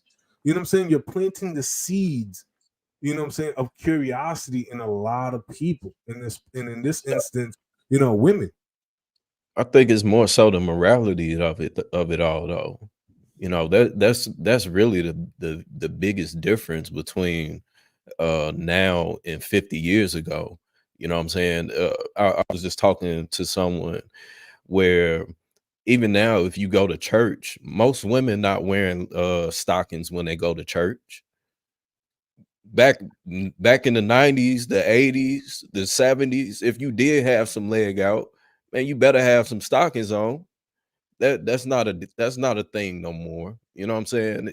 It's often that you'll go to church, see women in short dresses, and they don't have on no stockings. There was a situation where I had filmed the Sweet 16 party, and I go to the Sweet 16 party, and I get there beforehand to get some looks prior to it. And as the girls are walking in, they're literally walking in with dresses like this, spaghetti strap dresses, titties out, dress right above right below they hip almost. Ain't no finger length dresses and skirts and none of that. They walking in there with heels on, the whole shabam, eyelashes, face full of makeup. And these kids are 15 and 16. You know what I'm saying? And of course, I'm not looking, but I'm uncomfortable. Because I'm supposed to be here to be, I'm recording images of these children, and they're literally in the most, they're exposed in in the most like ridiculous way, where it's like, yo, what is going on? But the parents are walking them to the door. They know that they're wearing it. You know what I'm saying? The parents are sending them off to this party, even with prom. You know what I'm saying? We see it with prom, where they're going to prom in see-through dresses with pasties on. So it's like, one, the kids are going to school like this. The parents are okaying them going to the school like this. And the school is okay with it. But in most cases, Remember when they used to have the ruler? Remember the ruler? They come over. come on, man. That's what I was saying. You had to, if your dress or skirt went above your fingertips of you holding it. No, you can't, man. You better walk your ass back in the house and change. But that's not a thing anymore. Yes, So it is in now, my household. well, in certain people's households for sure, but in many cases, on the wide grand scale, it's okay, it's normal. And then it's like we question what happened, or why are our children hypersexualized?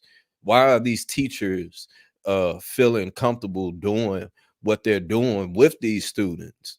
You know what I'm saying? Or even in churches, or wherever the case may be. Like, we seeing this on a grand scale, because the moralities overall in our society, in white, black, Mexican, whatever, I think everybody is on the same level, where it's kind of like it's a free for all. Well, those same people were starting to grow up and expose into that. So by the time they got to adulthood, they're viewing the younger people like, yeah, that's okay. They're just very liberal about it. They're very free, very, lackadaisical, quasi, about what they do, and sort of it just builds on and builds on and builds on. You know what I'm saying? It really is important for the people who hold the flag or pass the mantle down to keep that same standard at a certain level. Once we've lowered the bar, it can only go right down to hell. All right, let me get Shannon now. Go ahead, Shannon. You're trying to have Jan up. Okay, so first of all, the schools do not appreciate that, but when it starts, it's so many kids. If they let them motherfuckers come in there, they appreciate it. So at the end of the day, we're there to instruct students, right?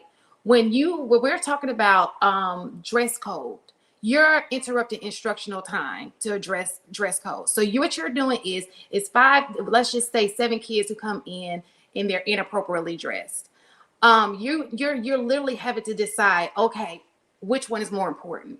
This kid, because they keep doing it over and over again, repeat offenders. But guess what? They got to learn the information, right? And it makes the whole classroom go behind. You kicking out a large. It's not like 1 or 2 kids. It's a lot of them. So you're gonna stop the entire class and say, "Go home, change those clothes." It became to the point where teachers are now having to pick and choose their battles. Okay. And it's not even just at us, it's all across the board. And then the parents are advocating for it. Like, they are going hard, like, you can't tell my kid what to do. And they come in large numbers. It's almost like, what are we doing right now? It's like we don't get paid enough for that. But it's silly though. That narrative is silly. I know, I get it, but it starts at home. Like, your kid should not have access to that clothing at the end of the day. Who am I? I'm one person over all of these kids, and I'm not going to kill myself, stress myself out, kill myself because I'm saying I'm doing this over and over again. You're putting all that stress on top of me. If the school is supposed to be the leaders essentially in creating, you should lead your household. No, I get that. And I'm not opposing that at all. But if the schools are supposed to play a certain role in society, then I think that should be the standard. If a motherfucker keep coming into school and they're dressed improperly, all right, well, we need to expel you. That's the where, at what point do we set the standards? You know what I'm saying? Like, that's the biggest issue, is that we don't have standards.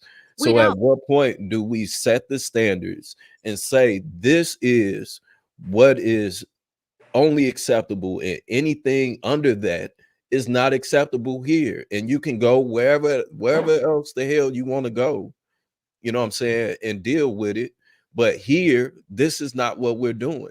So if everybody is just, oh, okay, oh, well, I tried I get said, it. you know what I'm So saying, we just gonna be even in a worse position than we in now. no, I can listen. Everything that you're saying, I'm just telling you from the other side, right? It becomes exhausting. Everything is on a teacher. What are you doing at home? How about you as a parent? Okay. So it just, I'm just giving you the other side of it. I'm not Yeah, saying, no, I'm with I you. do I'm believe with you. that. I believe as a teacher, because there's only so much you can do as a teacher. I believe as a teacher, there should be standards to dress code. Okay. But who pays teachers? Taxpayers, right? We get paid off of tax dollars. So in essence, you're the investors into the school. And what you get is the community. Whatever is the culture is in the community is what comes into the school. At the end of the day, I'm supposed to teach you, and I can tell you why you shouldn't dress, how you brand yourself, all of those things, right? I can definitely do that. But we do need parents we need the community to come together and do better.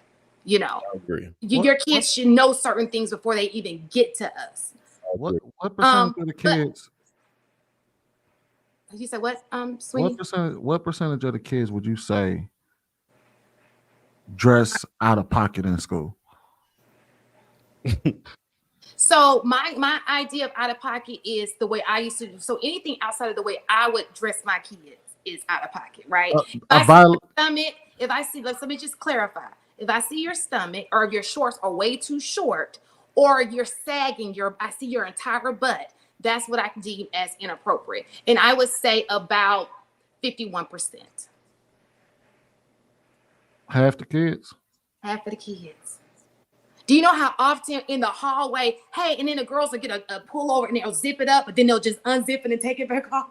Like, it's bad, right? I told this story about, I had a girl who was supposed to be fully dressed in her, because she's Muslim, and I never saw that.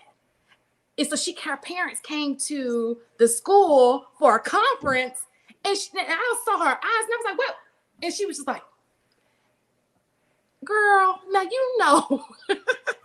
So to Sharon's point, to kind of explain something to you, Viz, you want to know the reason why, and the reality is it really does come down to funding.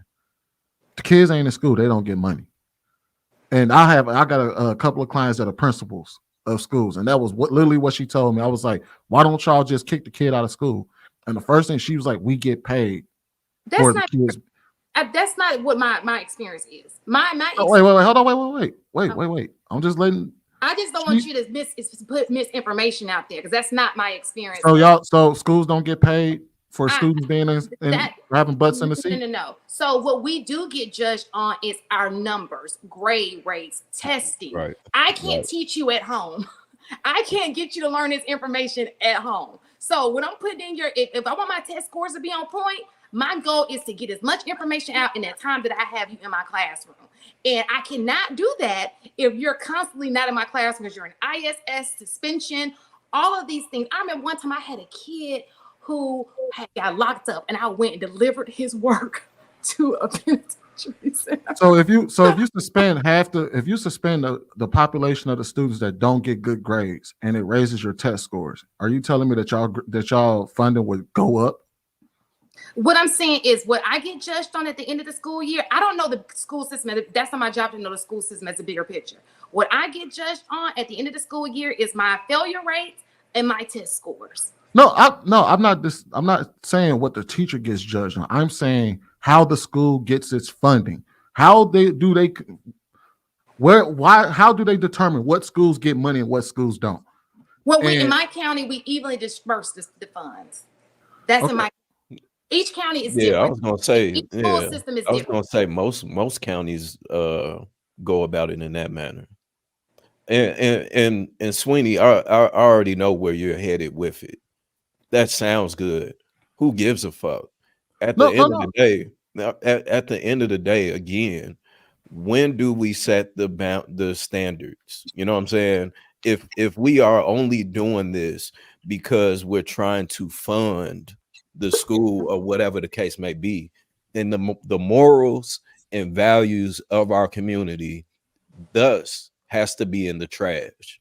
Because if we're willing to allow for our children to go to school half naked, smelling like weed, don't listen, got their phones, so on and so forth, then what? Who cares? Now at that point, they're not even learning nothing. They're just there just to be there and go out into society and be stupid as bricks. So you know what I'm saying? Like it doesn't make sense. Like I get it, but at some point, somebody has to, you know what I'm saying, step up and create Right. a All right. So maybe that was just so Shane, I don't know exactly where you are in the country or whatever, but she is a teacher here in Texas. And it does say here in Texas, the state gives money to schools based on their students' average daily attendance. If a student misses school, their district attendance averages goes down, and so does the amount of money that they receive. So that might be a problem unique So to you're her. not you're No, not marked absent for so if you are so that goes by absences, right? So if a kid comes in, they're not marked absent for the day. So if I send you home, you already marked present. So that would even make you no. If what she's saying is if kids are not in the school, whether that's due to suspension, expulsion, accident, just being marked absent, if their kids are not in the school, they lose funding for that.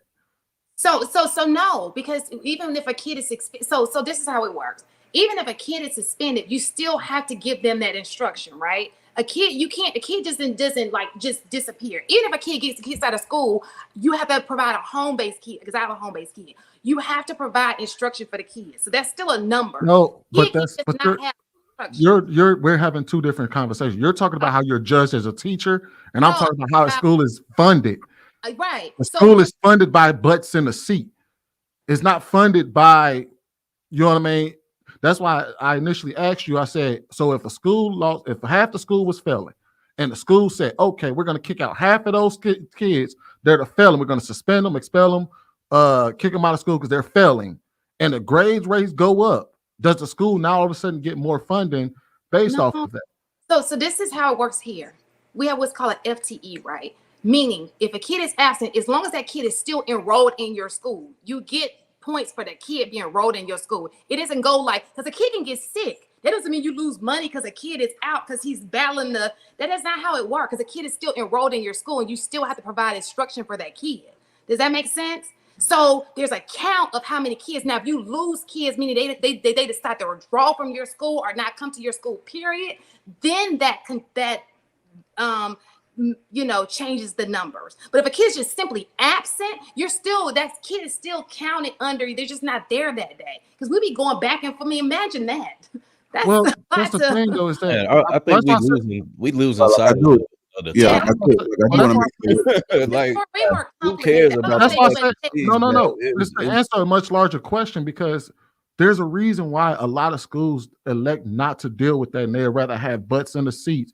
And like I said, this is maybe just unique to Texas. I don't know if you're in Texas, Shan, so you might not all right, so you might not understand this, because that's one of the problems that they're having here, is that they rather not have. There was literally one of my friends, her kids, they don't even care about the dress code anymore.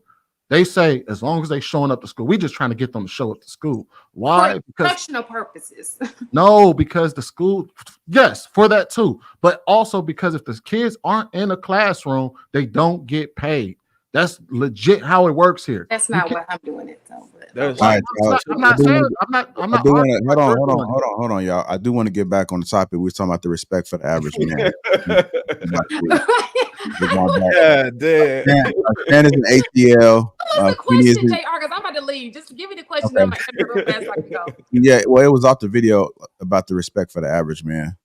And so Shan is an ATL, Sweeney is, and maybe things may be different versus county, state. I don't know, right? But either way, we could probably debunk that a little bit later. We could do the research and we can come back and we can fact check. But let's just try to get back on track, y'all. Like I did have a Shan. You about to ready to go? I got But like this more clip that I wanted to play, but I don't know if you can stick around for it. I can. Okay. All right.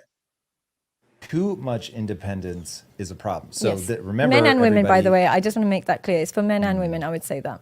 this started with what should guys avoid if they want to avoid being cheated on? Yeah. And the answer is somebody who's too independent. Yeah. It's very interesting. Okay, so you're looking out for somebody that you want, somebody that puts the relationship ahead of the independence. They're willing Yeah. to give something up to get that. Yeah. How do you begin to draw boundaries around that? Like, what is the right amount of submission to the relationship, and at what point does it become controlling or stifling?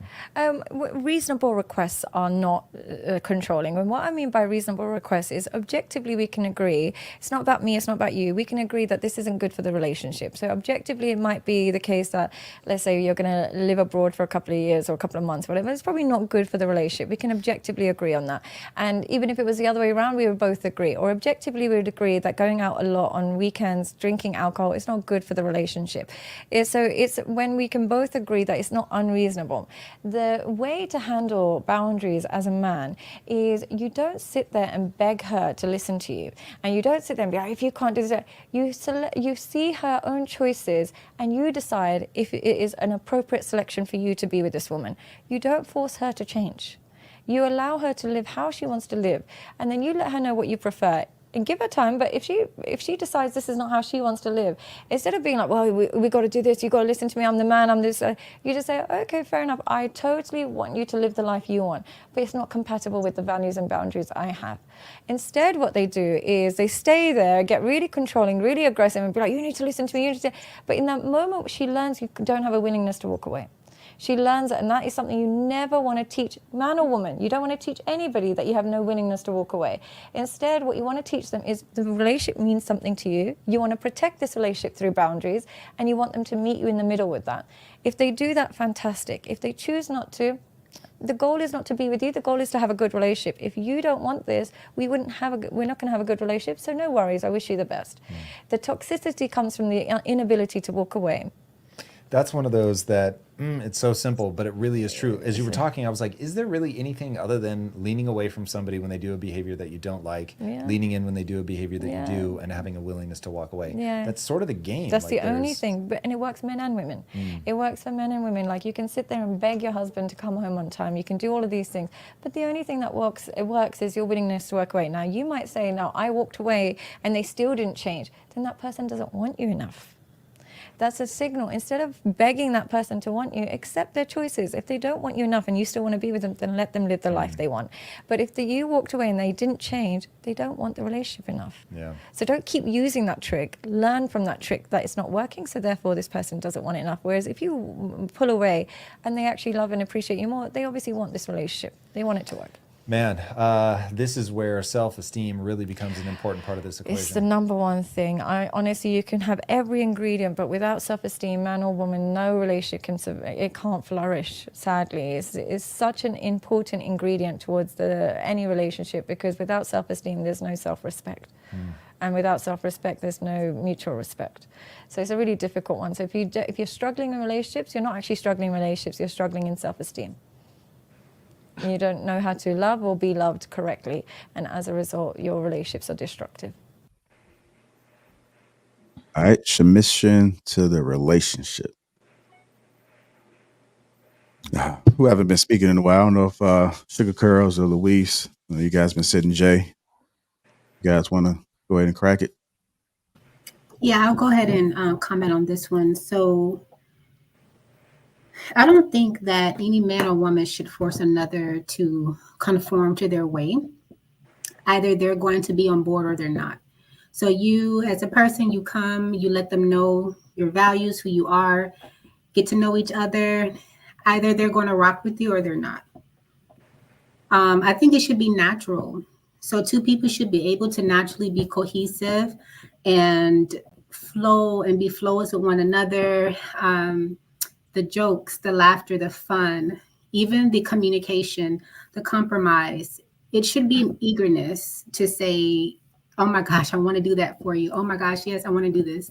It should never be a forced situation. So yes, if someone is feeling like they need to control another human, we're talking about human beings, that's an issue. That's an internal issue. So when you're saying submission to the relationship, are you referring just to the women?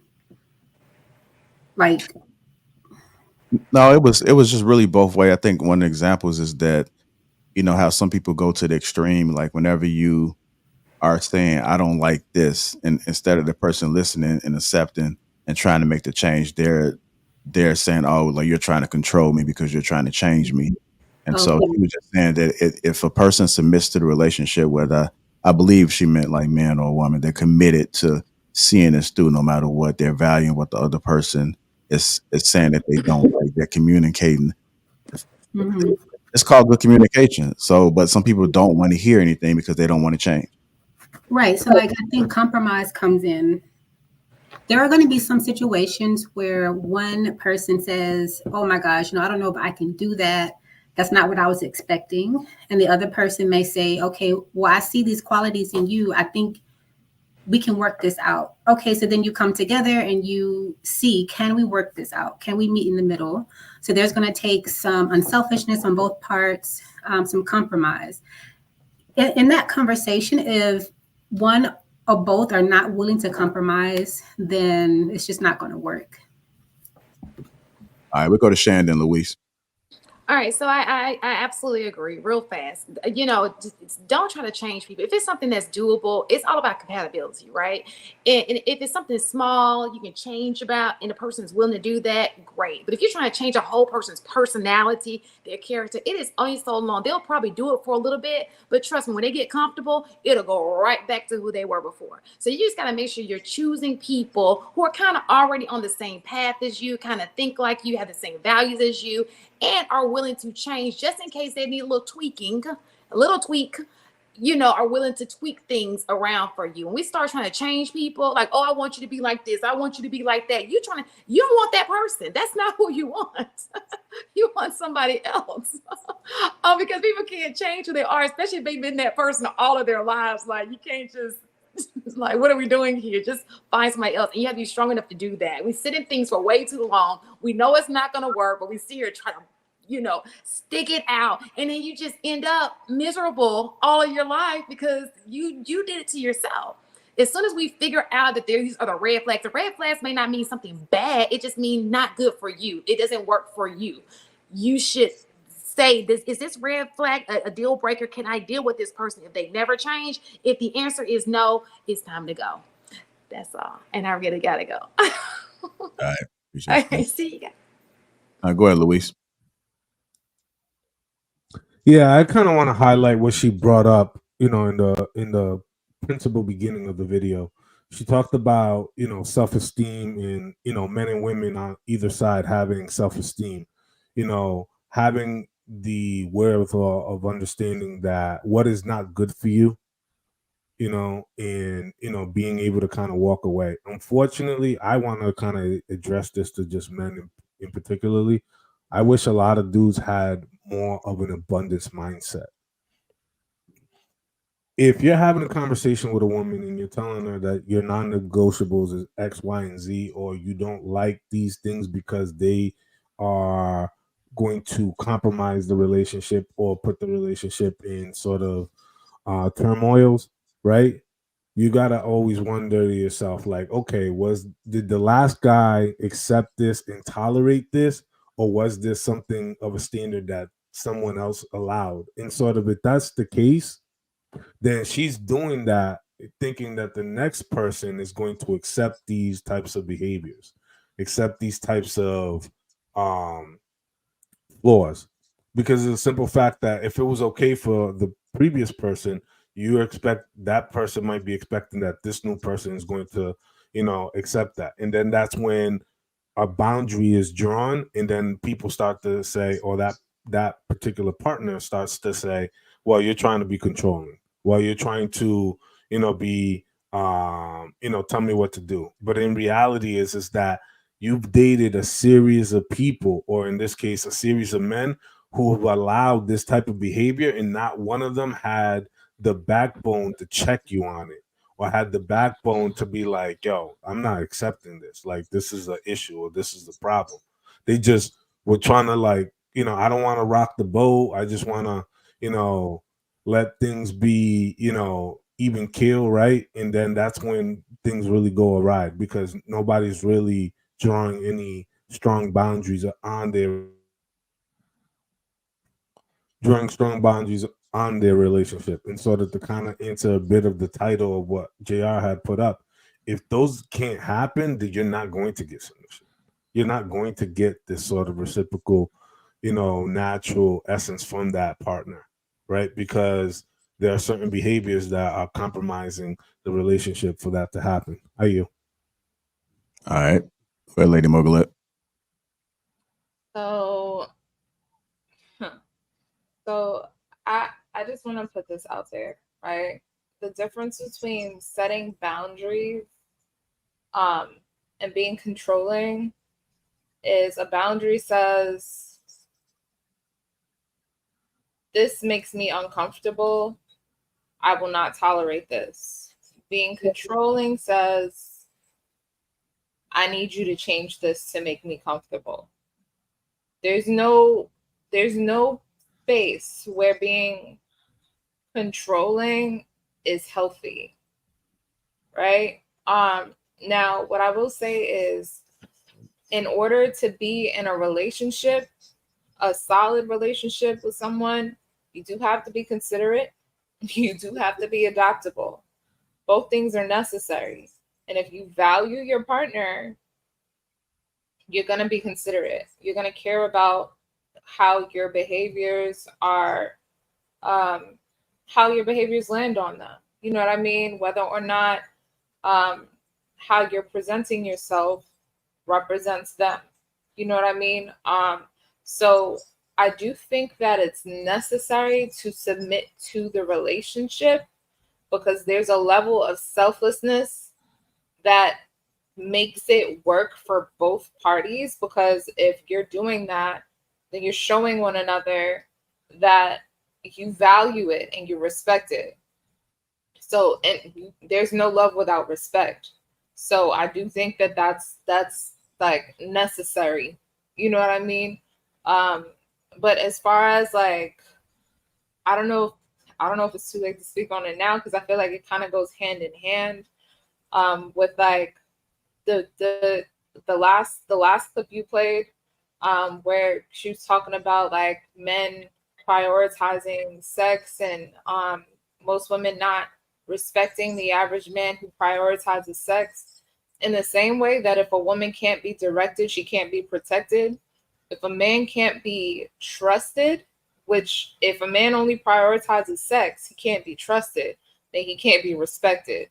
So if you want, as a man, for a woman to respect you, you have to set your boundaries and not compromise on those. There's a difference between, like, you set them boundaries, you set them standards, right? And you stand on them and don't waver. So that, you know what I mean, that woman will respect you and naturally submit to you. Because, I mean, men don't have to ask for submission from their woman. So that's my take on that. Go ahead, Jay. Yeah, I think one thing is definitely confidence. Like, you have to have the confidence that you are gonna find what you're looking for. You have to have the confidence that you're gonna find what you're looking for, even if this doesn't work. I mean, because a lot of times, probably in our younger ages, we would put up with a lot because we didn't know where our next meal was coming from. So you'll definitely deal with some things that you don't necessarily like, because you felt like that's going to keep this person around. But as you get older and you start to figure out yourself and start to figure out your likes and dislikes, you definitely are more selective, and you view a lot of these behaviors that don't match up with you morally, socially, economically. You're able to identify it. But I think you have to have trust in the person, because when if somebody's asking you to change, or if they're looking for things out of you that you've never experienced, or things that you've never, a trajectory that you've never reached before, you have to have trust for that person, that they're trying to make you a better person, and that's for men and women. Sometimes things have been suggested that I've been very uncomfortable with, but when I look, long term, I'm like, this can do nothing but help me in the long run, even if I've created these habits where this is totally, contradictory to the way I've been living. So, you have to have trust that this person has your best interest at heart, and that these changes are going to benefit you guys in the long run. All right, go ahead, Sweeney.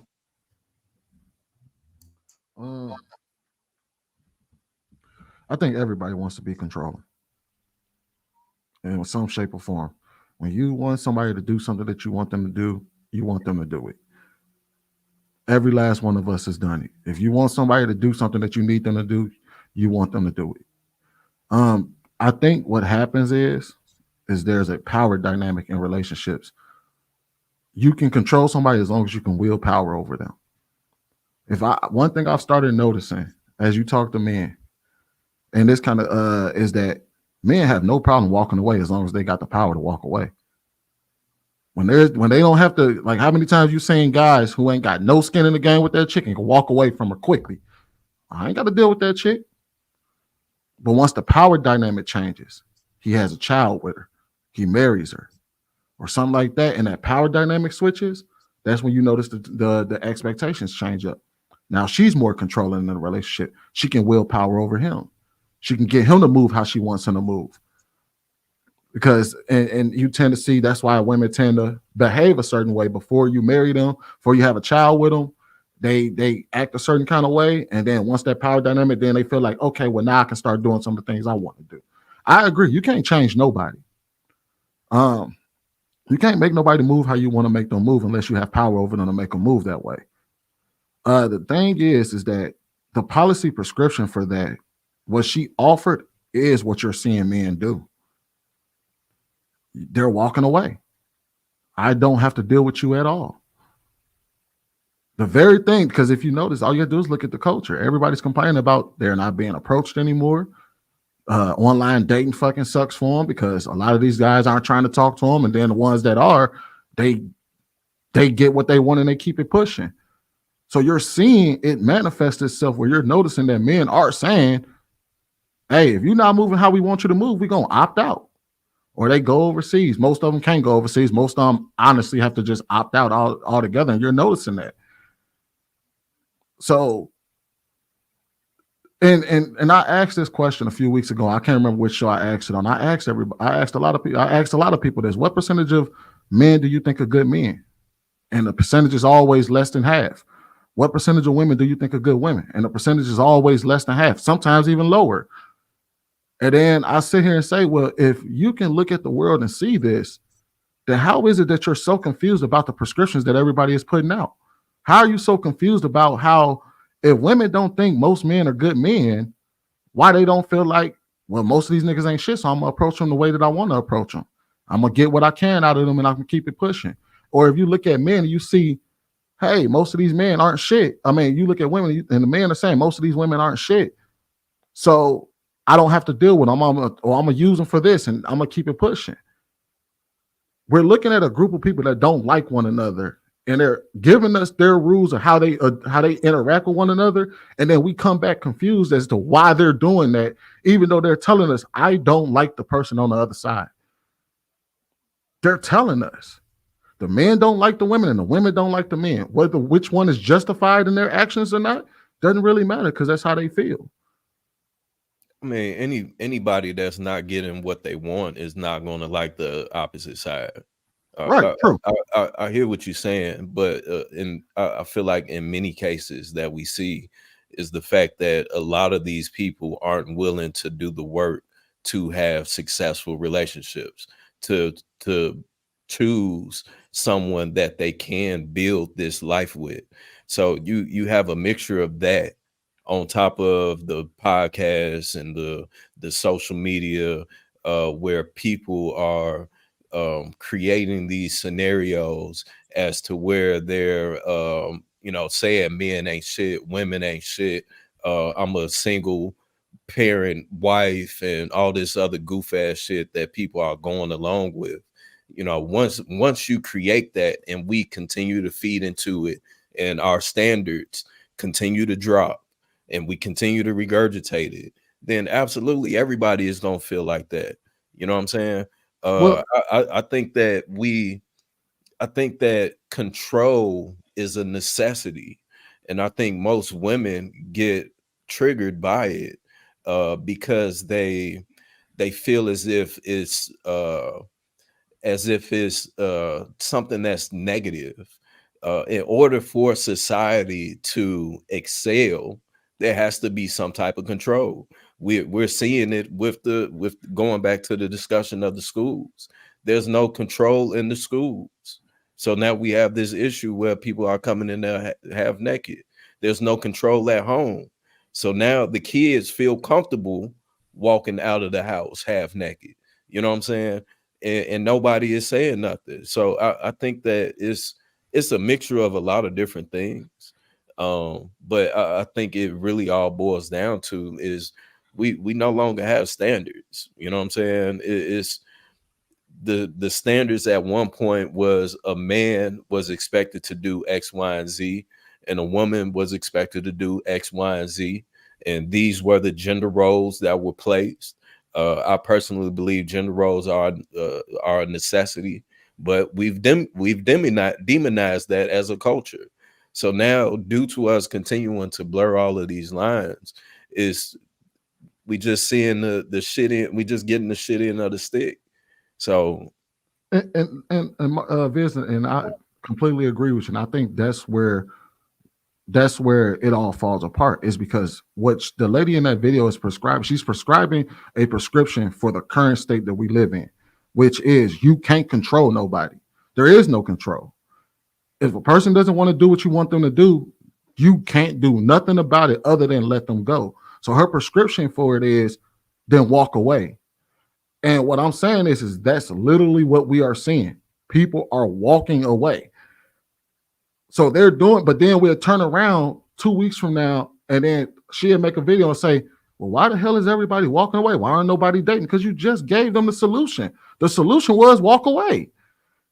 Yeah. So when they do what you say do, now you're confused as to why nobody's dating, why nobody's coming together, why nobody's working it out. Is because we remove what Biz is speaking to, which is a level or a standard in society. We remove the standard.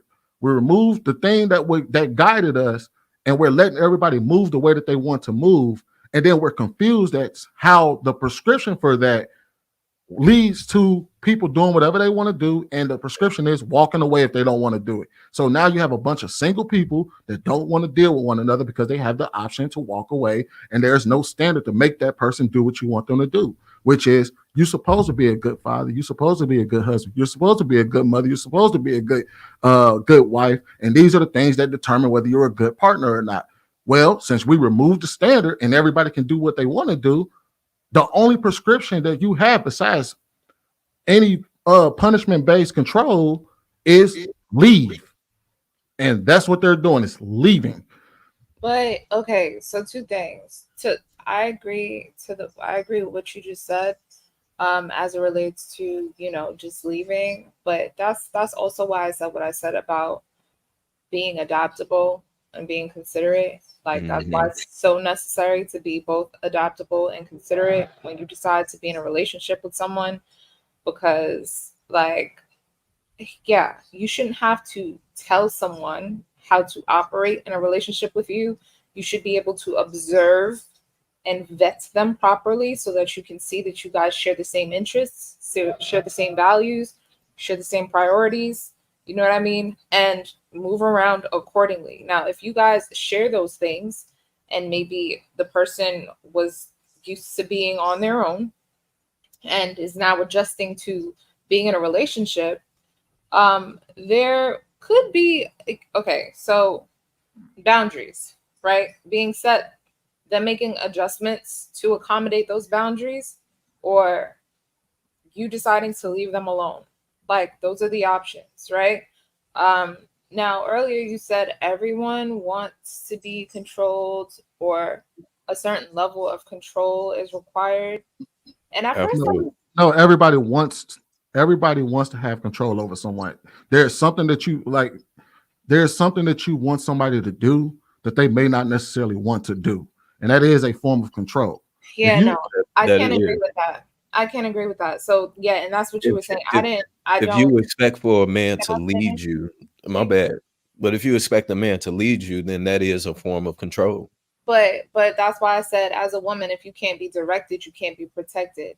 And if you can't allow for that's, I mean, there's a healthy level of control, you know, in being directed, right? But in order to relinquish control to that man, you have to trust him, right?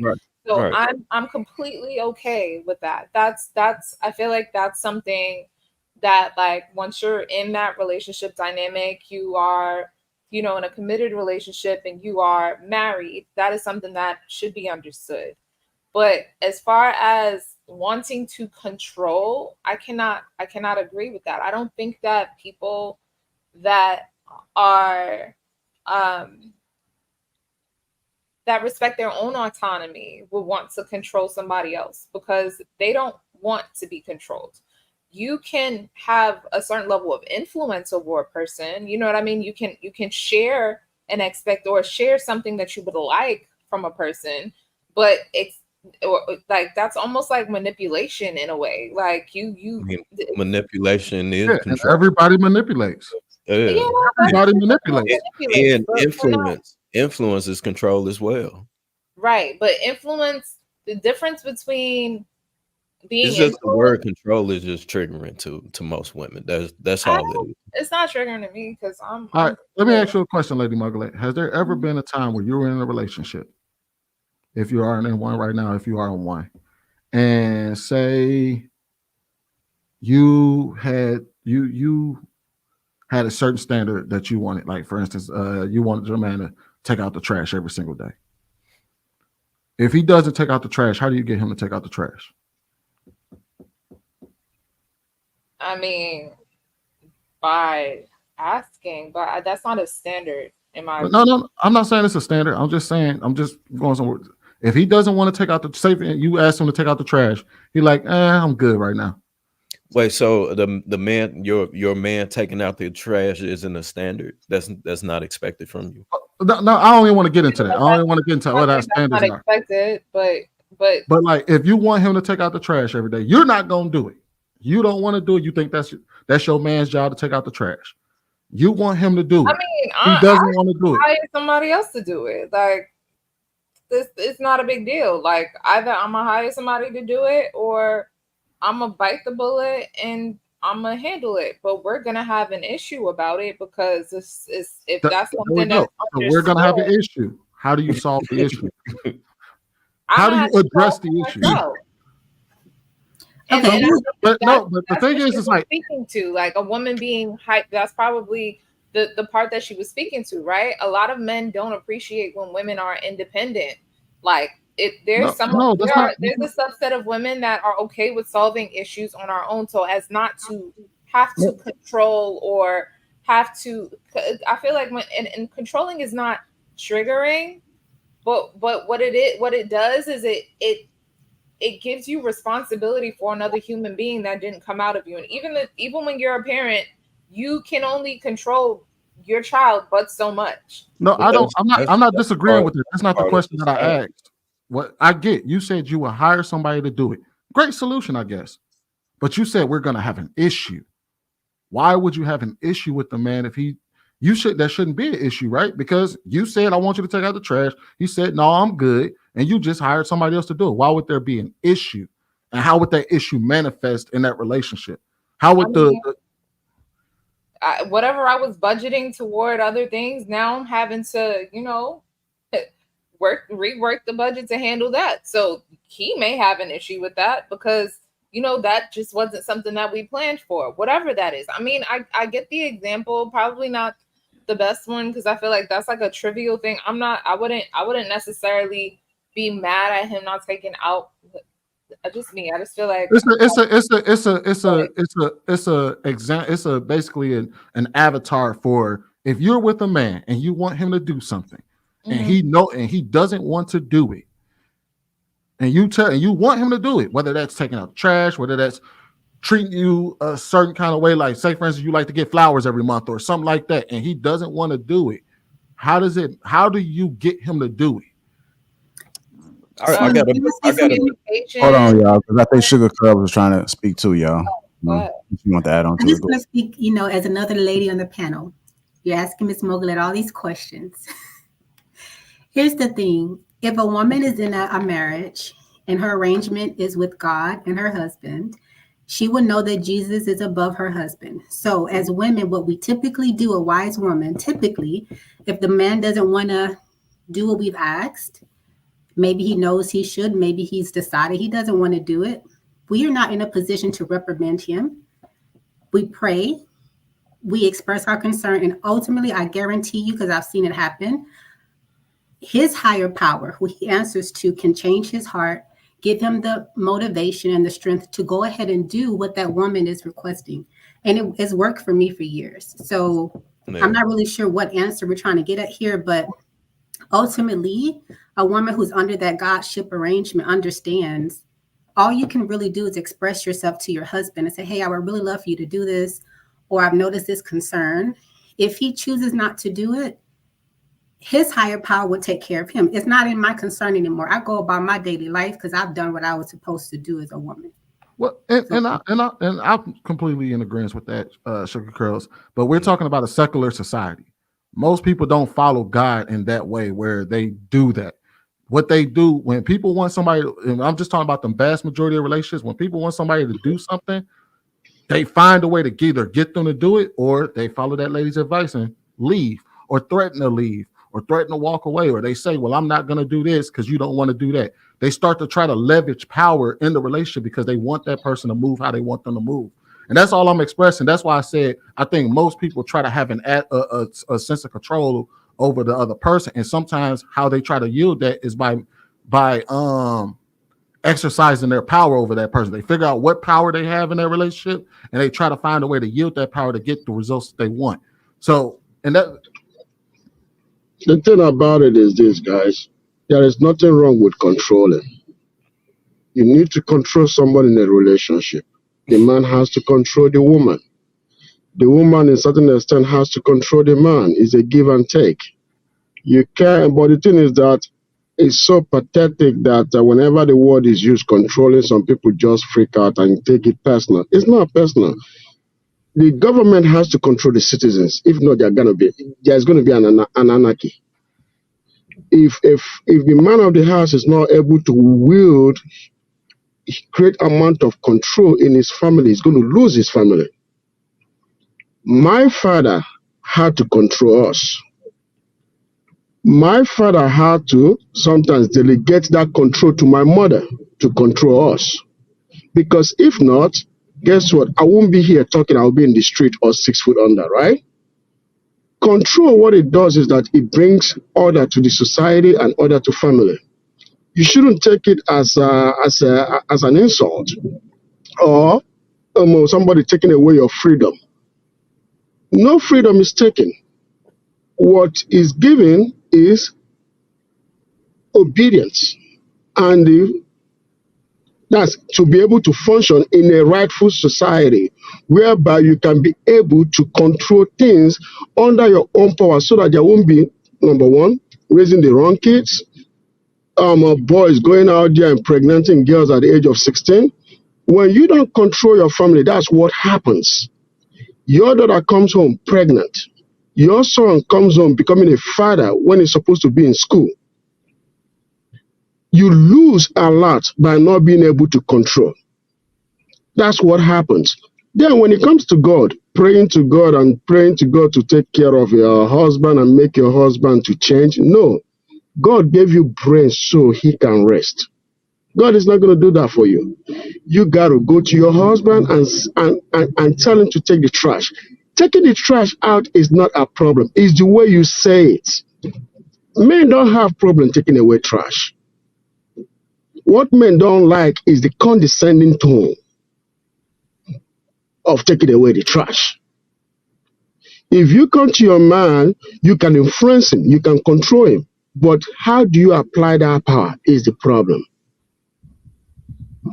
A woman can be controlled by her man, but how he applies that power is the problem. Both of you have the right to live. Nobody can force anybody to be in a relationship. But what you say is not a problem, it's the way you say it. That's just how the world functions. That's how the world functions. So we have to understand that, yes, certain words are triggering, but it's the way it's applied. And I got to say this, guys. The reason why we have bigger problem in the community is because men have become so stupid in life. Not all men, but certain men have become so stupid in life that they think about a woman's vagina than the quality that she's bringing to the table. And I'm going to explain this. If you want to get into a relationship with a woman, you don't want to take your time to vet the woman, to find out which family she's coming from, find out which kind of friends she has, what kind of school did she attend, what kind of life is she exposed to. But if you want to buy a car that you're going to drive for 5 years, you're going to go online and research that car for weeks and months, and then go and test drive the car and find out if the performance is what it is, and also find out if the price is right for you. But we are so lazy when it comes to the most precious thing in our life that can determine our future for the next 40, 50, 60 years, however long we'll live, especially if a child becomes involved. Men have become careless with their seeds. And women have come to understand that, guess what? If he's not going to respect himself by coming this slow to deal with me as a woman that I ain't shit, I don't have no respect for him. Because if that girl who happens to be trashy, that you are more qualified to deal with, is able to lay down with you in the bed, how is she going to respect you? Because you didn't respect yourself. When I was out there dealing with girls, I was very careful the kind of girls I slept with. None of those girls had my baby.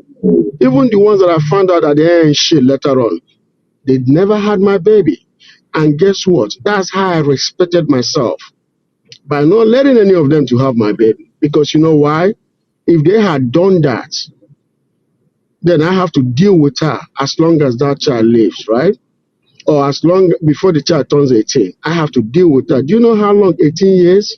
18 years with the wrong woman is the most painful time in your life that you can ever deal with. Then some people have like 5, 6 of those kids. So as a man, you have to respect yourself for a woman to respect you. Right. Hold on, real quick. Let me just get to dark arts, and then we'll go come back to you, Sweeney. Go ahead, sir. Welcome to the show. Yeah, thank you. I appreciate it, man. Yeah, listen, it's been a good conversation so far, and I really appreciate it. And I want to touch back on the trash can or taking the trash out situation, right? I think first and foremost, when it comes to relationships, you have to understand that if your end goal is always to say, we're going to break up, I'm going to leave, you ain't going to stay in a relationship long enough, right?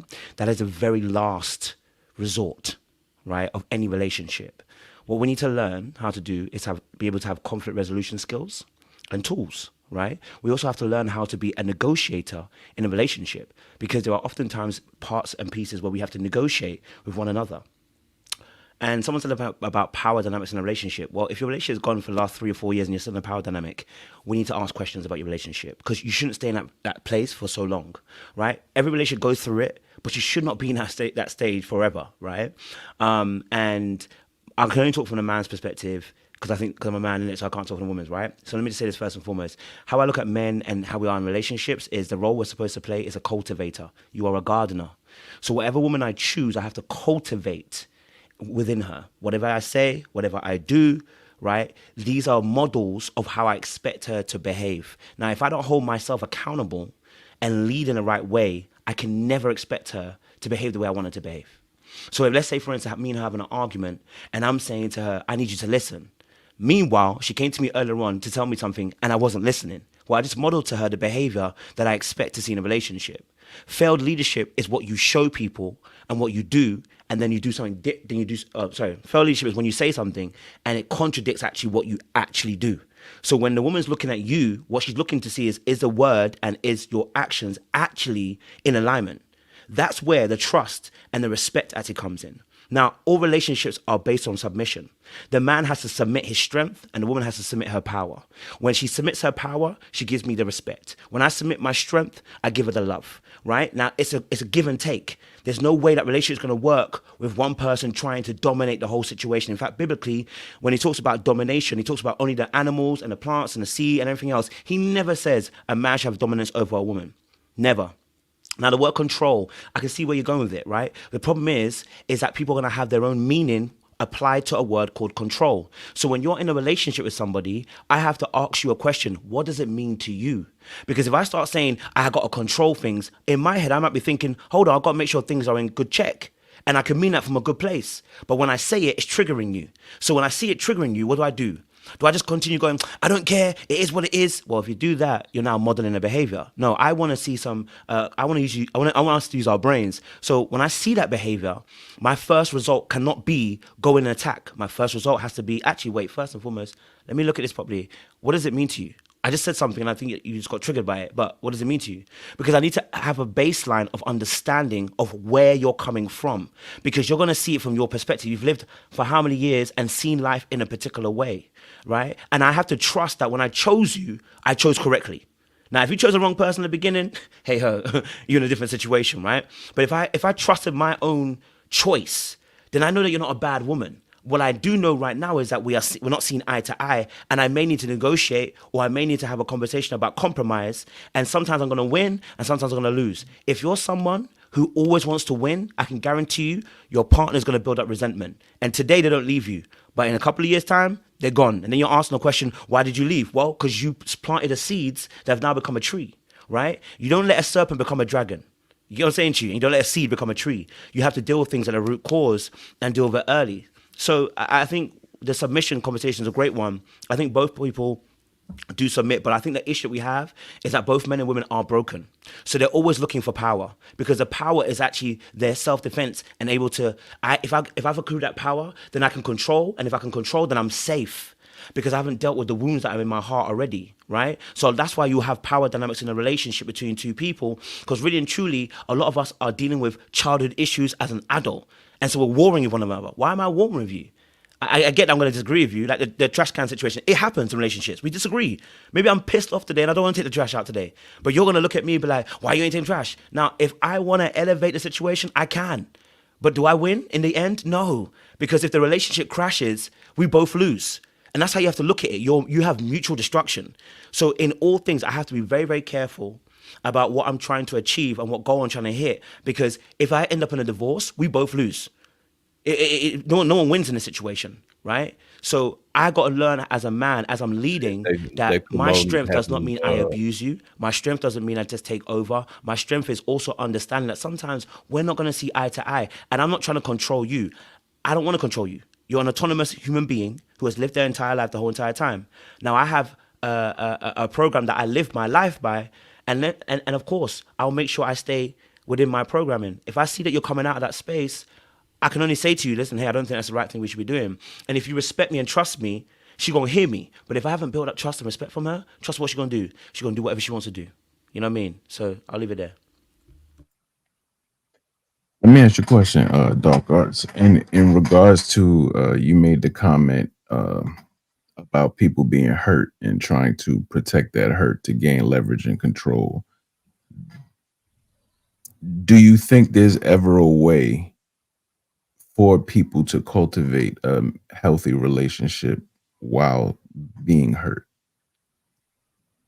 Absolutely. Relationships are about principles. Obey the principles and you'll flourish, right? It's like sowing. It's like I don't have to be the most amazing gardener, but if I obey the principles of gardening, I plant my seed, I water it, I let the sun do what it does, add the nutrients to the ground, it gonna grow. Now, of course, I could be the best gardener if I start learning more, but the principles are always the same. So you have to obey the principles, and that will get you to where you need to get to, right? Now, relationships are also about mirrors.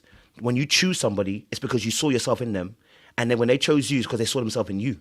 So if something is failing in that relationship, I start to look at myself and go, wait, what did I see in you? And I was like, okay, hold on, maybe I need to check the way I'm doing something. Because sometimes we're trying to fix our person, and when you do that, you're missing the point.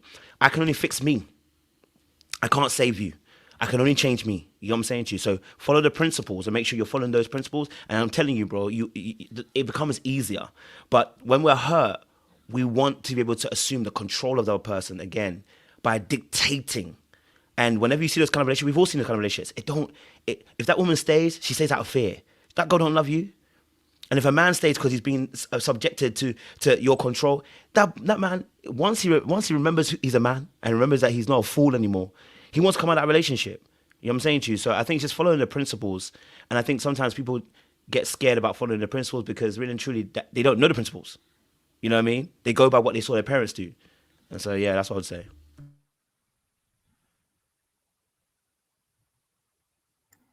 And I mean, I think that goes back to earlier.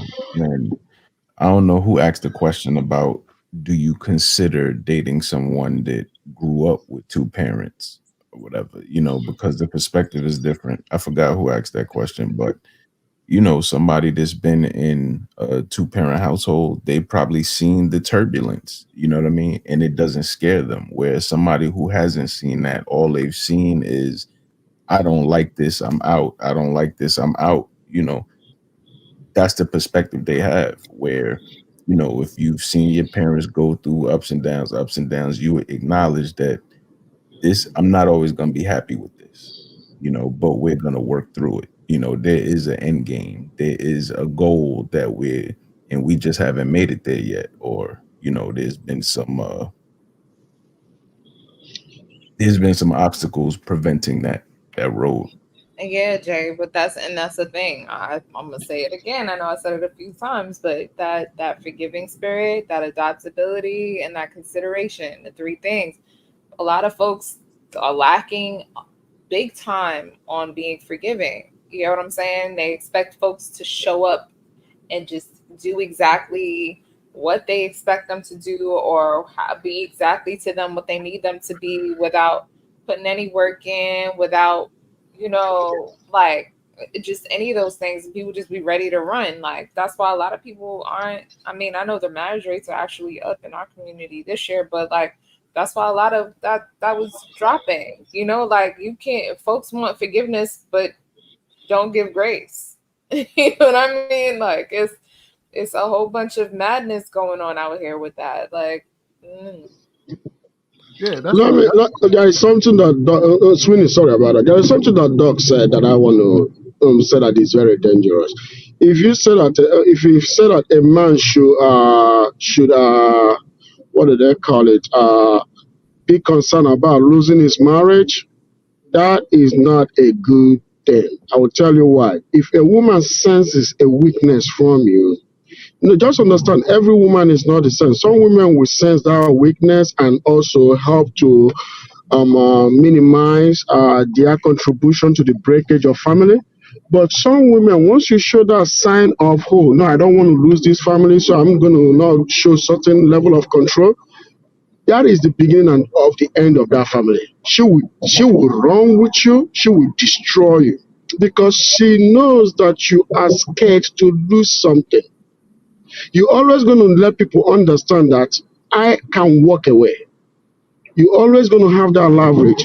I can walk away. Because if you don't do that, if you don't show them that card, you shouldn't feel comfortable or have a desire or even a thought to walk away from a marriage. If it's just a relationship, then cool. But a marriage, both parties should have some type of fear that we can't allow for this marriage to fail. So that what you're saying right now, you just kind of just spewing out anything with that. I just said, right? I just said right now that it comes down to the individual that you're dealing with. If you're dealing with an individual that is reasonable, right, you don't want to bring that up. But you also have to understand that there are individuals that are not reasonable. If she senses that you have such a thinking, she might work with you. She will work with you to not have a broken marriage. But some individuals will destroy you because they know, okay, you know what? You are showing a sign that okay, I don't want to walk out of this marriage. Just like some men have shown weakness to their kids, which means I don't want to lose my kids, so I want to be in this torturous marriage. And guess what the wife does? He will torture the crap out of you. He will use that child to bait you and bait the crap out of you because you have that weakness. You showed her that card that you're not willing to walk away. I don't advocate for breakage of marriage. I always say this every time. I want every marriage to remain the same, but at the same time, you are going to be a fool if you think that every woman is reasonable out there. Not every woman is reasonable. You're not marrying every woman though. I think But you might marry someone that is not reasonable. That one woman might not be reasonable. we need to bring back the value and the power of marriage, because I hear what you're saying, and I'm reading what people are saying in the comments.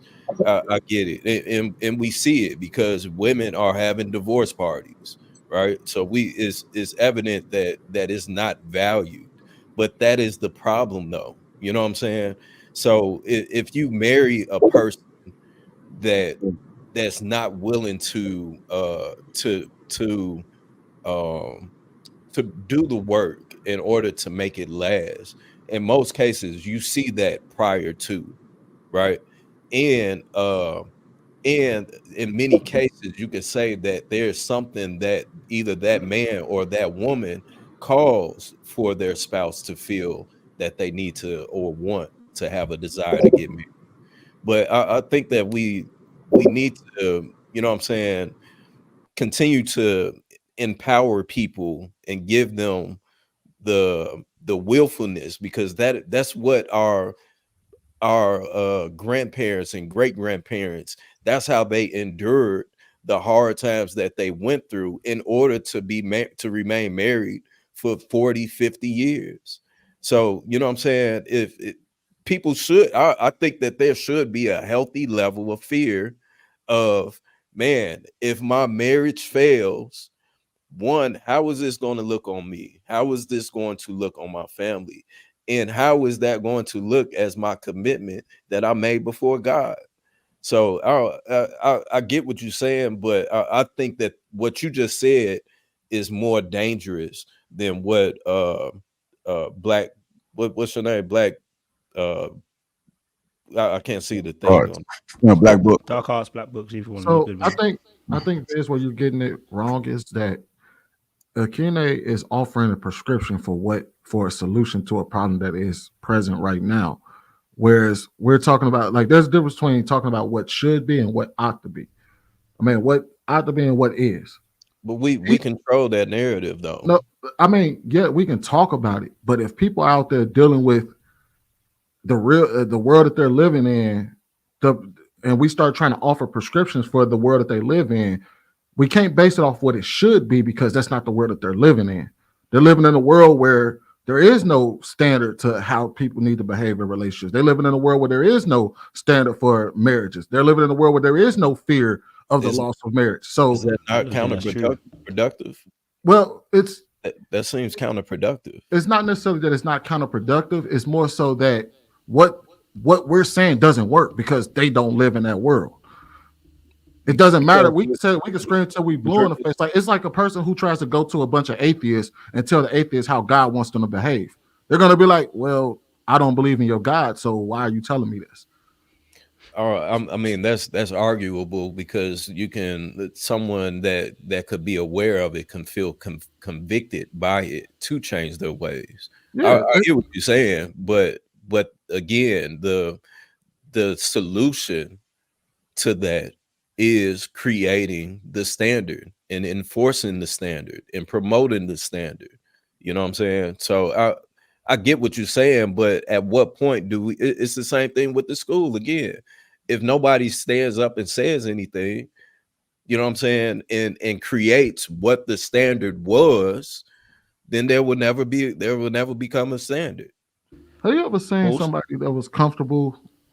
And the thing is, I'm not disagreeing with you saying that there should be a standard. I'm not disagreeing with that. What I'm simply saying is that when you go to a group of people and they're dealing with whatever they're dealing with, they want to solve the problem. Honestly, how they want to solve the problem. They want what they want.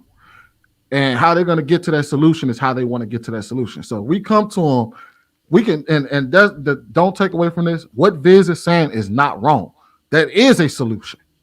But also, it's a solution to a problem if people buy in. What Akene is doing is he's offering you a solution to the situation that you're in right now. If that motherfucker don't do what you need them to do, leave. You shouldn't be afraid to walk away because that's the current situation that they're in. That's like a you can't, cop-out, bro. No, it's not. It's not a cop out. It's mostly like if I'm dealing with somebody that ain't guided. Like for instance, Akene is speaking to somebody that's dealing with somebody that is not guided by the rules that you're setting, right? So the rules that you set, the standard that you said needs to happen. Akene is talking to the person that's dealing with that person right now. You're dealing with a person that is not guided by principle. They're not the woman that he's dealing with ain't listening to you. So what Akene is offering a solution is saying, don't be afraid to walk away from that person. You have to be okay with leaving that person behind. And then he needs to find somebody that's guided by your principle. That way, you know what I mean? It works out. That's what I'm saying. They both are solutions. It's just one is the solution to the problem that the person is in, and yours is a solution to the problem where everybody is actually guided by those principles. I think I hear you. I think the solution in that case is you go to therapy. You figure out what's happening. Where's the dysfunction, the miscommunication. Okay. You address those points first. But just telling a married man or a married woman that if they not listening, feel comfortable with leaving, that's dangerous as fuck. Like we on this panel, and I've heard it the most on these panels, is that we address the number rate, the percentage of divorce all the time.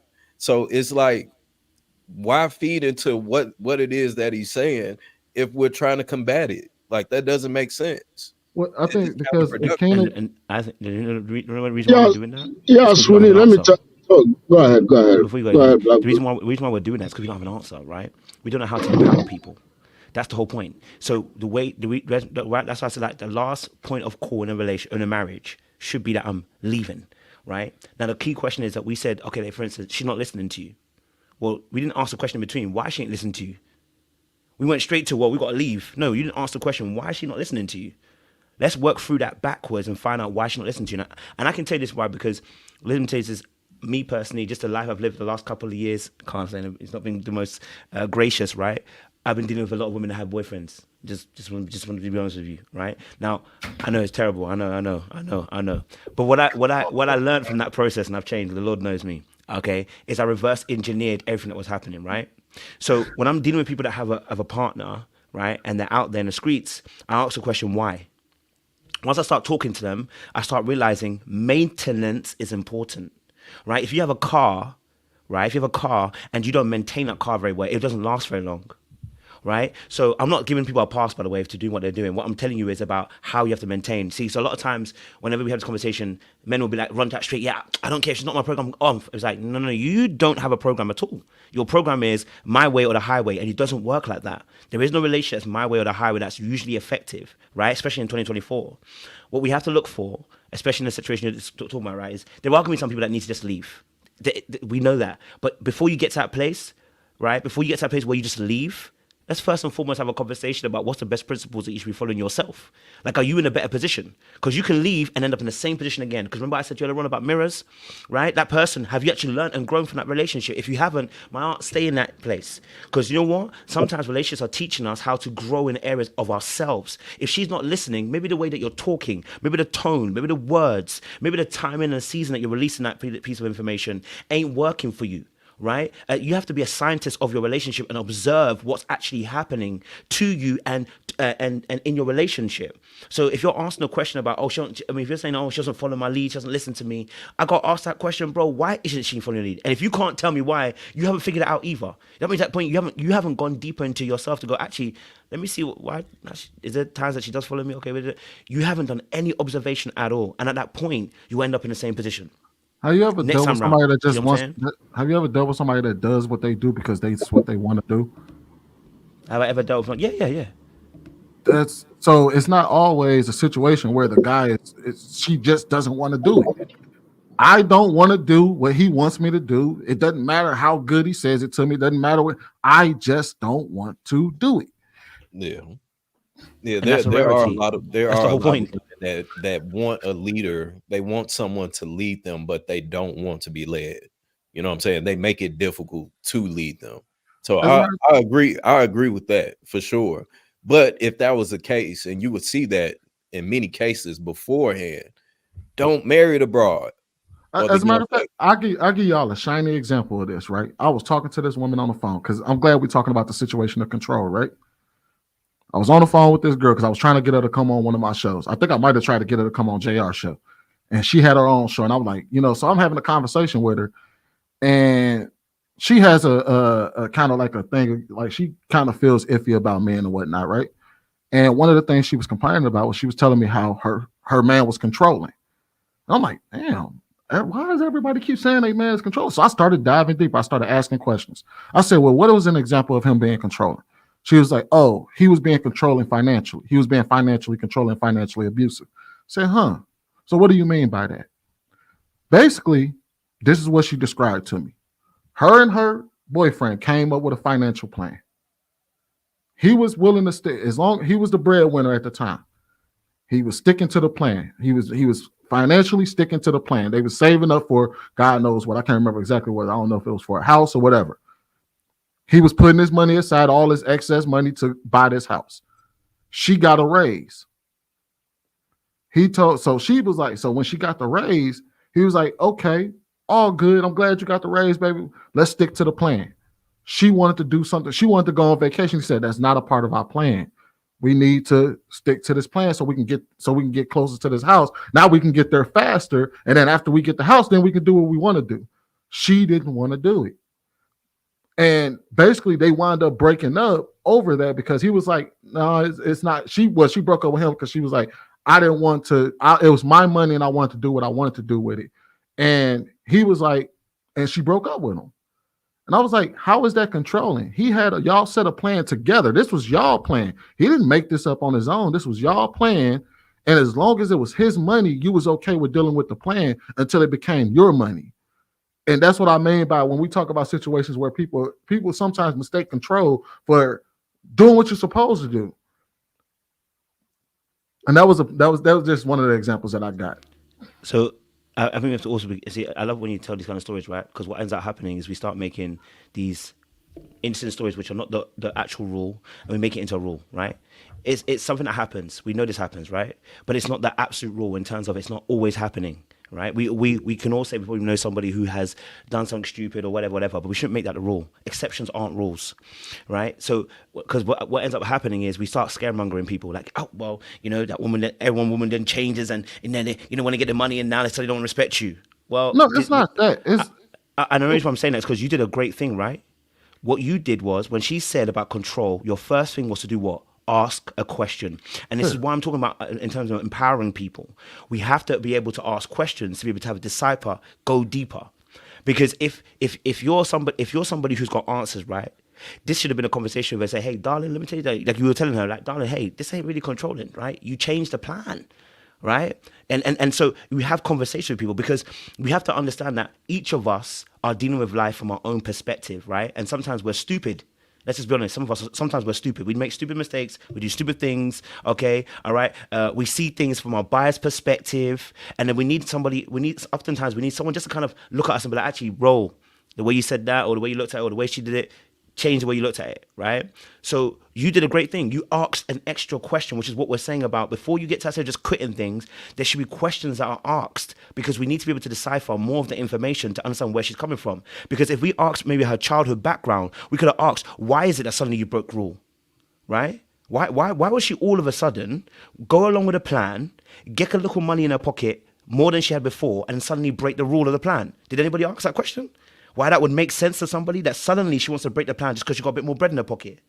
Then there has to be another conversation about that. Say, where's that mindset coming from? Why are you now saying your money when you make a little bit more than before? Is another conversation. That's what I'm trying to teach you about having conversation with people. So it's just because I coach in it. So when I coach people, I'm always asking questions. You have to ask questions before you make a judgment or make an opinion on a situation. So there should be conversation that always going to be asked, rather than just saying, leave or go, No. you're selfish. And then, the reason why I gave that scenario, just so you know, about ready to end shortly. So just make sure we Yeah. get Yeah, Sweeney, let me put something to him real quick before it gets out of my head. Let's throw sugar Check curls this out. from a Check woman. this out, right? Black book. Let's throw sugar curls in a woman's perspective. You talking to me? He was saying, let's put sugar curls in there and get a woman's perspective in there, because she don't. Okay. Go ahead, Sugar. I'm just gonna say that I do agree with Little Black Book about the principles. I think that principles work if they're utilized and if you understand how to use them. That's really the foundation. When it comes to, from a woman's perspective, she has to understand her man. She has to understand what he wants, because some men are not negotiable in certain circumstances. Some men will tell you, if you ask me this or if this happens, I'm not going to negotiate with you. I'm going to give you pushback. Some men will say, in these situations with you, wife, I'm not going to give you pushback. We can negotiate. So a wise woman, as I said earlier, will understand her man, understand principles, and move accordingly. So y'all have a great afternoon. Thank you for having me. Goodbye. What I was going to say is this, right? You're talking about a girl that is reasonable, but also do understand this Black Book. When you coaching somebody and being in a relationship with somebody is totally different thing. You can coach a woman, she will listen to you, because guess what? She has that respect for your authority as a coach. But when you get into relationship with her, because she has seen your nakedness, it's a whole total different type of discussion. She has seen your weak points. She has seen you, like the way you sleep on the bed, the way you eat, and all these things. You've been exposed to her. So it also comes to different type of listening. That is why in the beginning of this segment, podcast, the thing that JR asked was, is it okay to marry a girl from a single family home if you as a man comes from a two-parent household? And most people said no. What I picked out from it was this. In a single parent house or household, there are certain things that are not taught and not learned. Meaning that if he was a mother, there was nobody above her. So the children that are brought up in that family never get to learn authority from a father, because she lived under no man's authority. But in a two-parents household that lasts, there is always somebody with authority, which is the father. So most girls that come out of two-parents household understand when a man talks, he talks with authority, which they call controlling. But she will not call it control because she was raised and brought up in it. But a girl from a single family home will call it control, because the reason why her mom couldn't keep a man was because she don't want nobody to control her. So, guys, I got to be honest with you. I really like what you said. What you said is absolutely right, but to the right woman. But Kenna, you just did it again, though. You proved my point again. Because the whole point is the Bible says dwell with women according to knowledge. You dwell with the woman according to what you know about her. If you know she comes from a single parent home, this is why I said you have to understand what is the applied meaning of something to that person, right? You ask the why question. You want me to do this? Why do you feel that way? Right now, that's not me coaching. That's me doing an actual relationship, because I understand that people have different perspectives coming from different places. And now in 2024, can I be honest with you, being a two-parent household ain't what it's cracked up to be. Most of us are messed up, a lot of us. Some of you are emotionally neglected. Some of you never had real good relationships with your parents. Do you know what I mean? Like, so it doesn't actually make it any necessarily better. You still got to ask those questions, and you got to dwell with them according to what you know about her. So if I know that she ain't somebody that takes good leadership, why did I marry her? It doesn't make sense. You see what I'm saying to you? We have to reinvest in it. What we're doing is we're trying to remove the accountability and be like, what that man's with that girl. Well, then why are you with her? If you know she doesn't follow the lead, doesn't respect a man, doesn't know how to take any kind of order, I don't say orders, but even takes your lead and follows your lead, then why are you with her? You wasted your time. What we should be telling those men is saying, listen, brother, you need to elevate your thinking, okay? Develop your leadership skills, all right? Okay, and begin to heal some of the wounds that are within yourself, right? And that will naturally start making you see people in the right way and actually who you should actually be with, right? So I think we need to look at that perspective. Just saying that, obviously, that woman is bad, woman's bad. It just, all it does is it makes a focus outside of yourself. And I can't control what that girl does. I can control what I do. You know what I'm saying to you? So if you believe that woman is not a great listener, then you need to focus on you. Okay, ask those questions about yourself first. You know what I mean? So that kind of goes back to what I said, and I got to cut out after this. It kind of goes back to what I said earlier when I said when you ask a group of people what percentage of these people are good people, and most of them, and they say less than a third of them are good people, then it doesn't. It kind of throws away the logic of why you should even pursue a relationship with it. Because basically, what you're saying is leave those people alone. Where that's what they're doing. They're not dealing with them. They leaving them alone. If and I look at this as a failure as a group. If only a third of your group is good, you are a failure as a group. So you can't go and tell men, hey, you know what I mean? If you see this group, and we all said this, hey, I know out there the pool is shitty and pissy. Most of them women ain't worth a damn. But you got to know how to pick them. And they saying, well, yeah, you're absolutely right. I do know how to pick them, man. That's why I'm single, because most of them are shitty. I mean, then how are we confused by them saying that's them picking the shitty ones, though, bro? Like you just said it. But that's what I'm saying, though. But if 70% of a group is shitty, that group is just a bad group. I agree. Like, would you walk into a restaurant if they had if you found out that they got roaches all over the place, rats crawling through the food is already nasty, and they got shitty service 70% of the time, would you continue to go to that restaurant? Or would you say I'm gonna go to a different restaurant? Let's say all the restaurants are like 70% of the restaurants are like that, and you don't have no option. And that person, and once that person picks that restaurant, that restaurant can no longer serve you. If that's the case, then I will spend the additional money to go to a nicer restaurant that's going to be in that 30%. What if that 30% is gone? It's not. It can't be gone. That's what I'm saying, though. Because, like, all right, so the restaurant example, it only how I operate the restaurant example. Once that restaurant gets chosen, it's off the table. Right. It's no longer available. Somebody picked that restaurant, and they the only ones eating at that restaurant. And the only thing you got is the restaurant with the rats and the bad food. Are you gonna go and keep? So what I would say to that, and I think we had this discussion that was similar to it. I think that we would start cooking your own meals. Well, no, I ain't even gonna say that. I ain't gonna say that. But I think that we assume that every man is good. You know what I'm saying? So it's one of those situations where we forget the fact that every man isn't going to get one of those women in the 30% because they don't deserve the woman in the 30%. You know what I'm saying?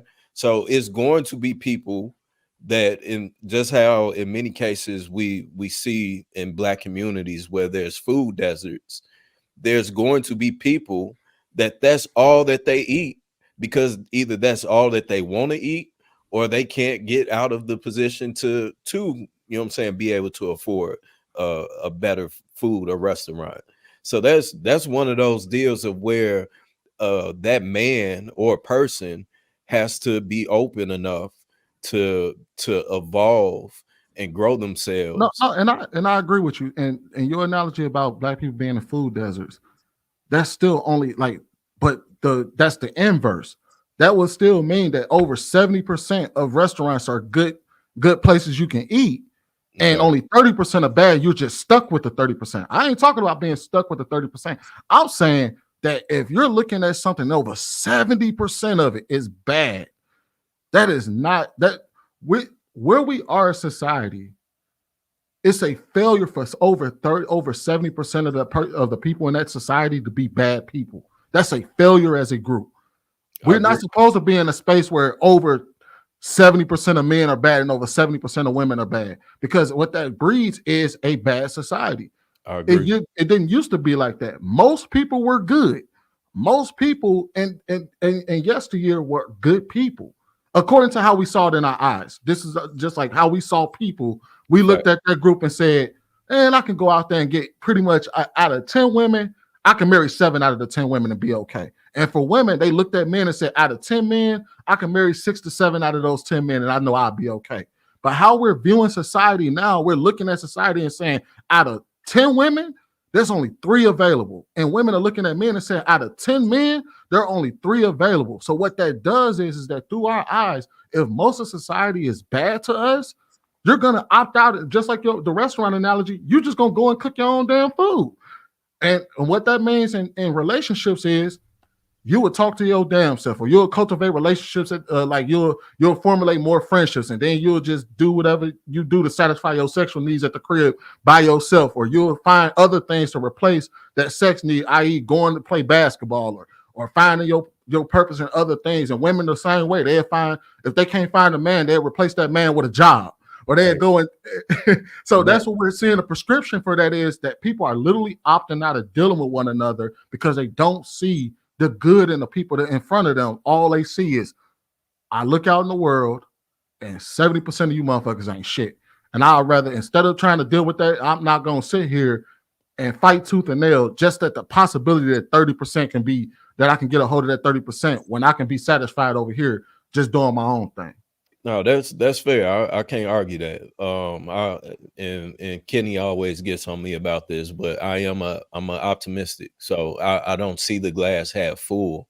I don't see the glass half empty. I see it half full. So it depends on the lens of the person that's viewing it. So I firmly believe that if you're one of those people that say that it's piss and shit in the dating pool, then you're one of those people. More than likely one of those people. You're one of those people that's pissing and shitting in a dating pool.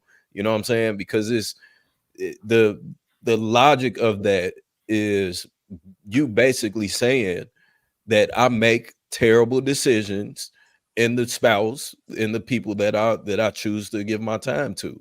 You know what I'm saying? Because if there are 30% of good women, good men out there, then that should be the only focus that you have, and not even paying attention to the other 70. All right. Go ahead. Else we need to move away. I was gonna say to that point, and I'm an optimist too. I don't see most people as bad people. I'm just looking at how I'm looking through their lens. So when I'm just like you, I'm like, ain't no way possible you can tell me that majority of the men and women on this planet are bad people. We should be able to make this work. So I'm in the same boat as you. I'm just looking at it through their lens that if they're viewing most of the world as bad, I see why they're opting out. And that's all I'm simply saying. And that's what Kane was doing, is that he's offering prescriptions for a group of people that don't see the value in the people in front of them. And the only way that they will ever change is if, like you said, change the culture, change the way you view things, change what you value in people. And when that requires an existential changing how we're operating as as humans in the Western world right now. Until that happens, these are the results we're going to get. His prescription is going to make things worse, bro. That prescription is going to make things worse. Possible. Oh, it ain't no possible. That's an absolute. Because that's what we're seeing now. Again, people have normalized divorce parties. You know what I'm saying? If that's a thing in the world, then that's a big problem. So to tell somebody that you should just walk away from your marriage and feel okay with it, then that's terrible advice to give somebody. Let me get to these super chats real quick. AP Accountability Partner $20 says, shout out to the panel, getting out of church, and now get to listen to some quality conversation. Props to the Mastro JR. Nice to see you again, Sugar Curls, Lady T, and Shan. Ladies are beautiful as ever. AP Accountability Partner $5 says, my fellow knuckleheads always dropping gems. Louise, Viz, Jay, and Hink. Keep teaching, my brother. Salute JR and the panel. Dedicated to my children's future. Want to thank you, sir, for gifting 5 Lapeef Network memberships. AP Accountability Partner $5 says, also Lady T hair is a good look on you. Rounds your face symmetrically well. AP Accountability Partner $2 says, brother Viz locks on point. Then lastly, Mills $2 says, Lady T, I'm shooting my shot. What up? I'm pretty sure she saw it. Maybe she'll reach out. Who knows? I want to thank everybody that has contributed to the platform. Thank you guys. Hit that like button. Also, make sure you subscribe to the channel. Watch the replay if you missed it.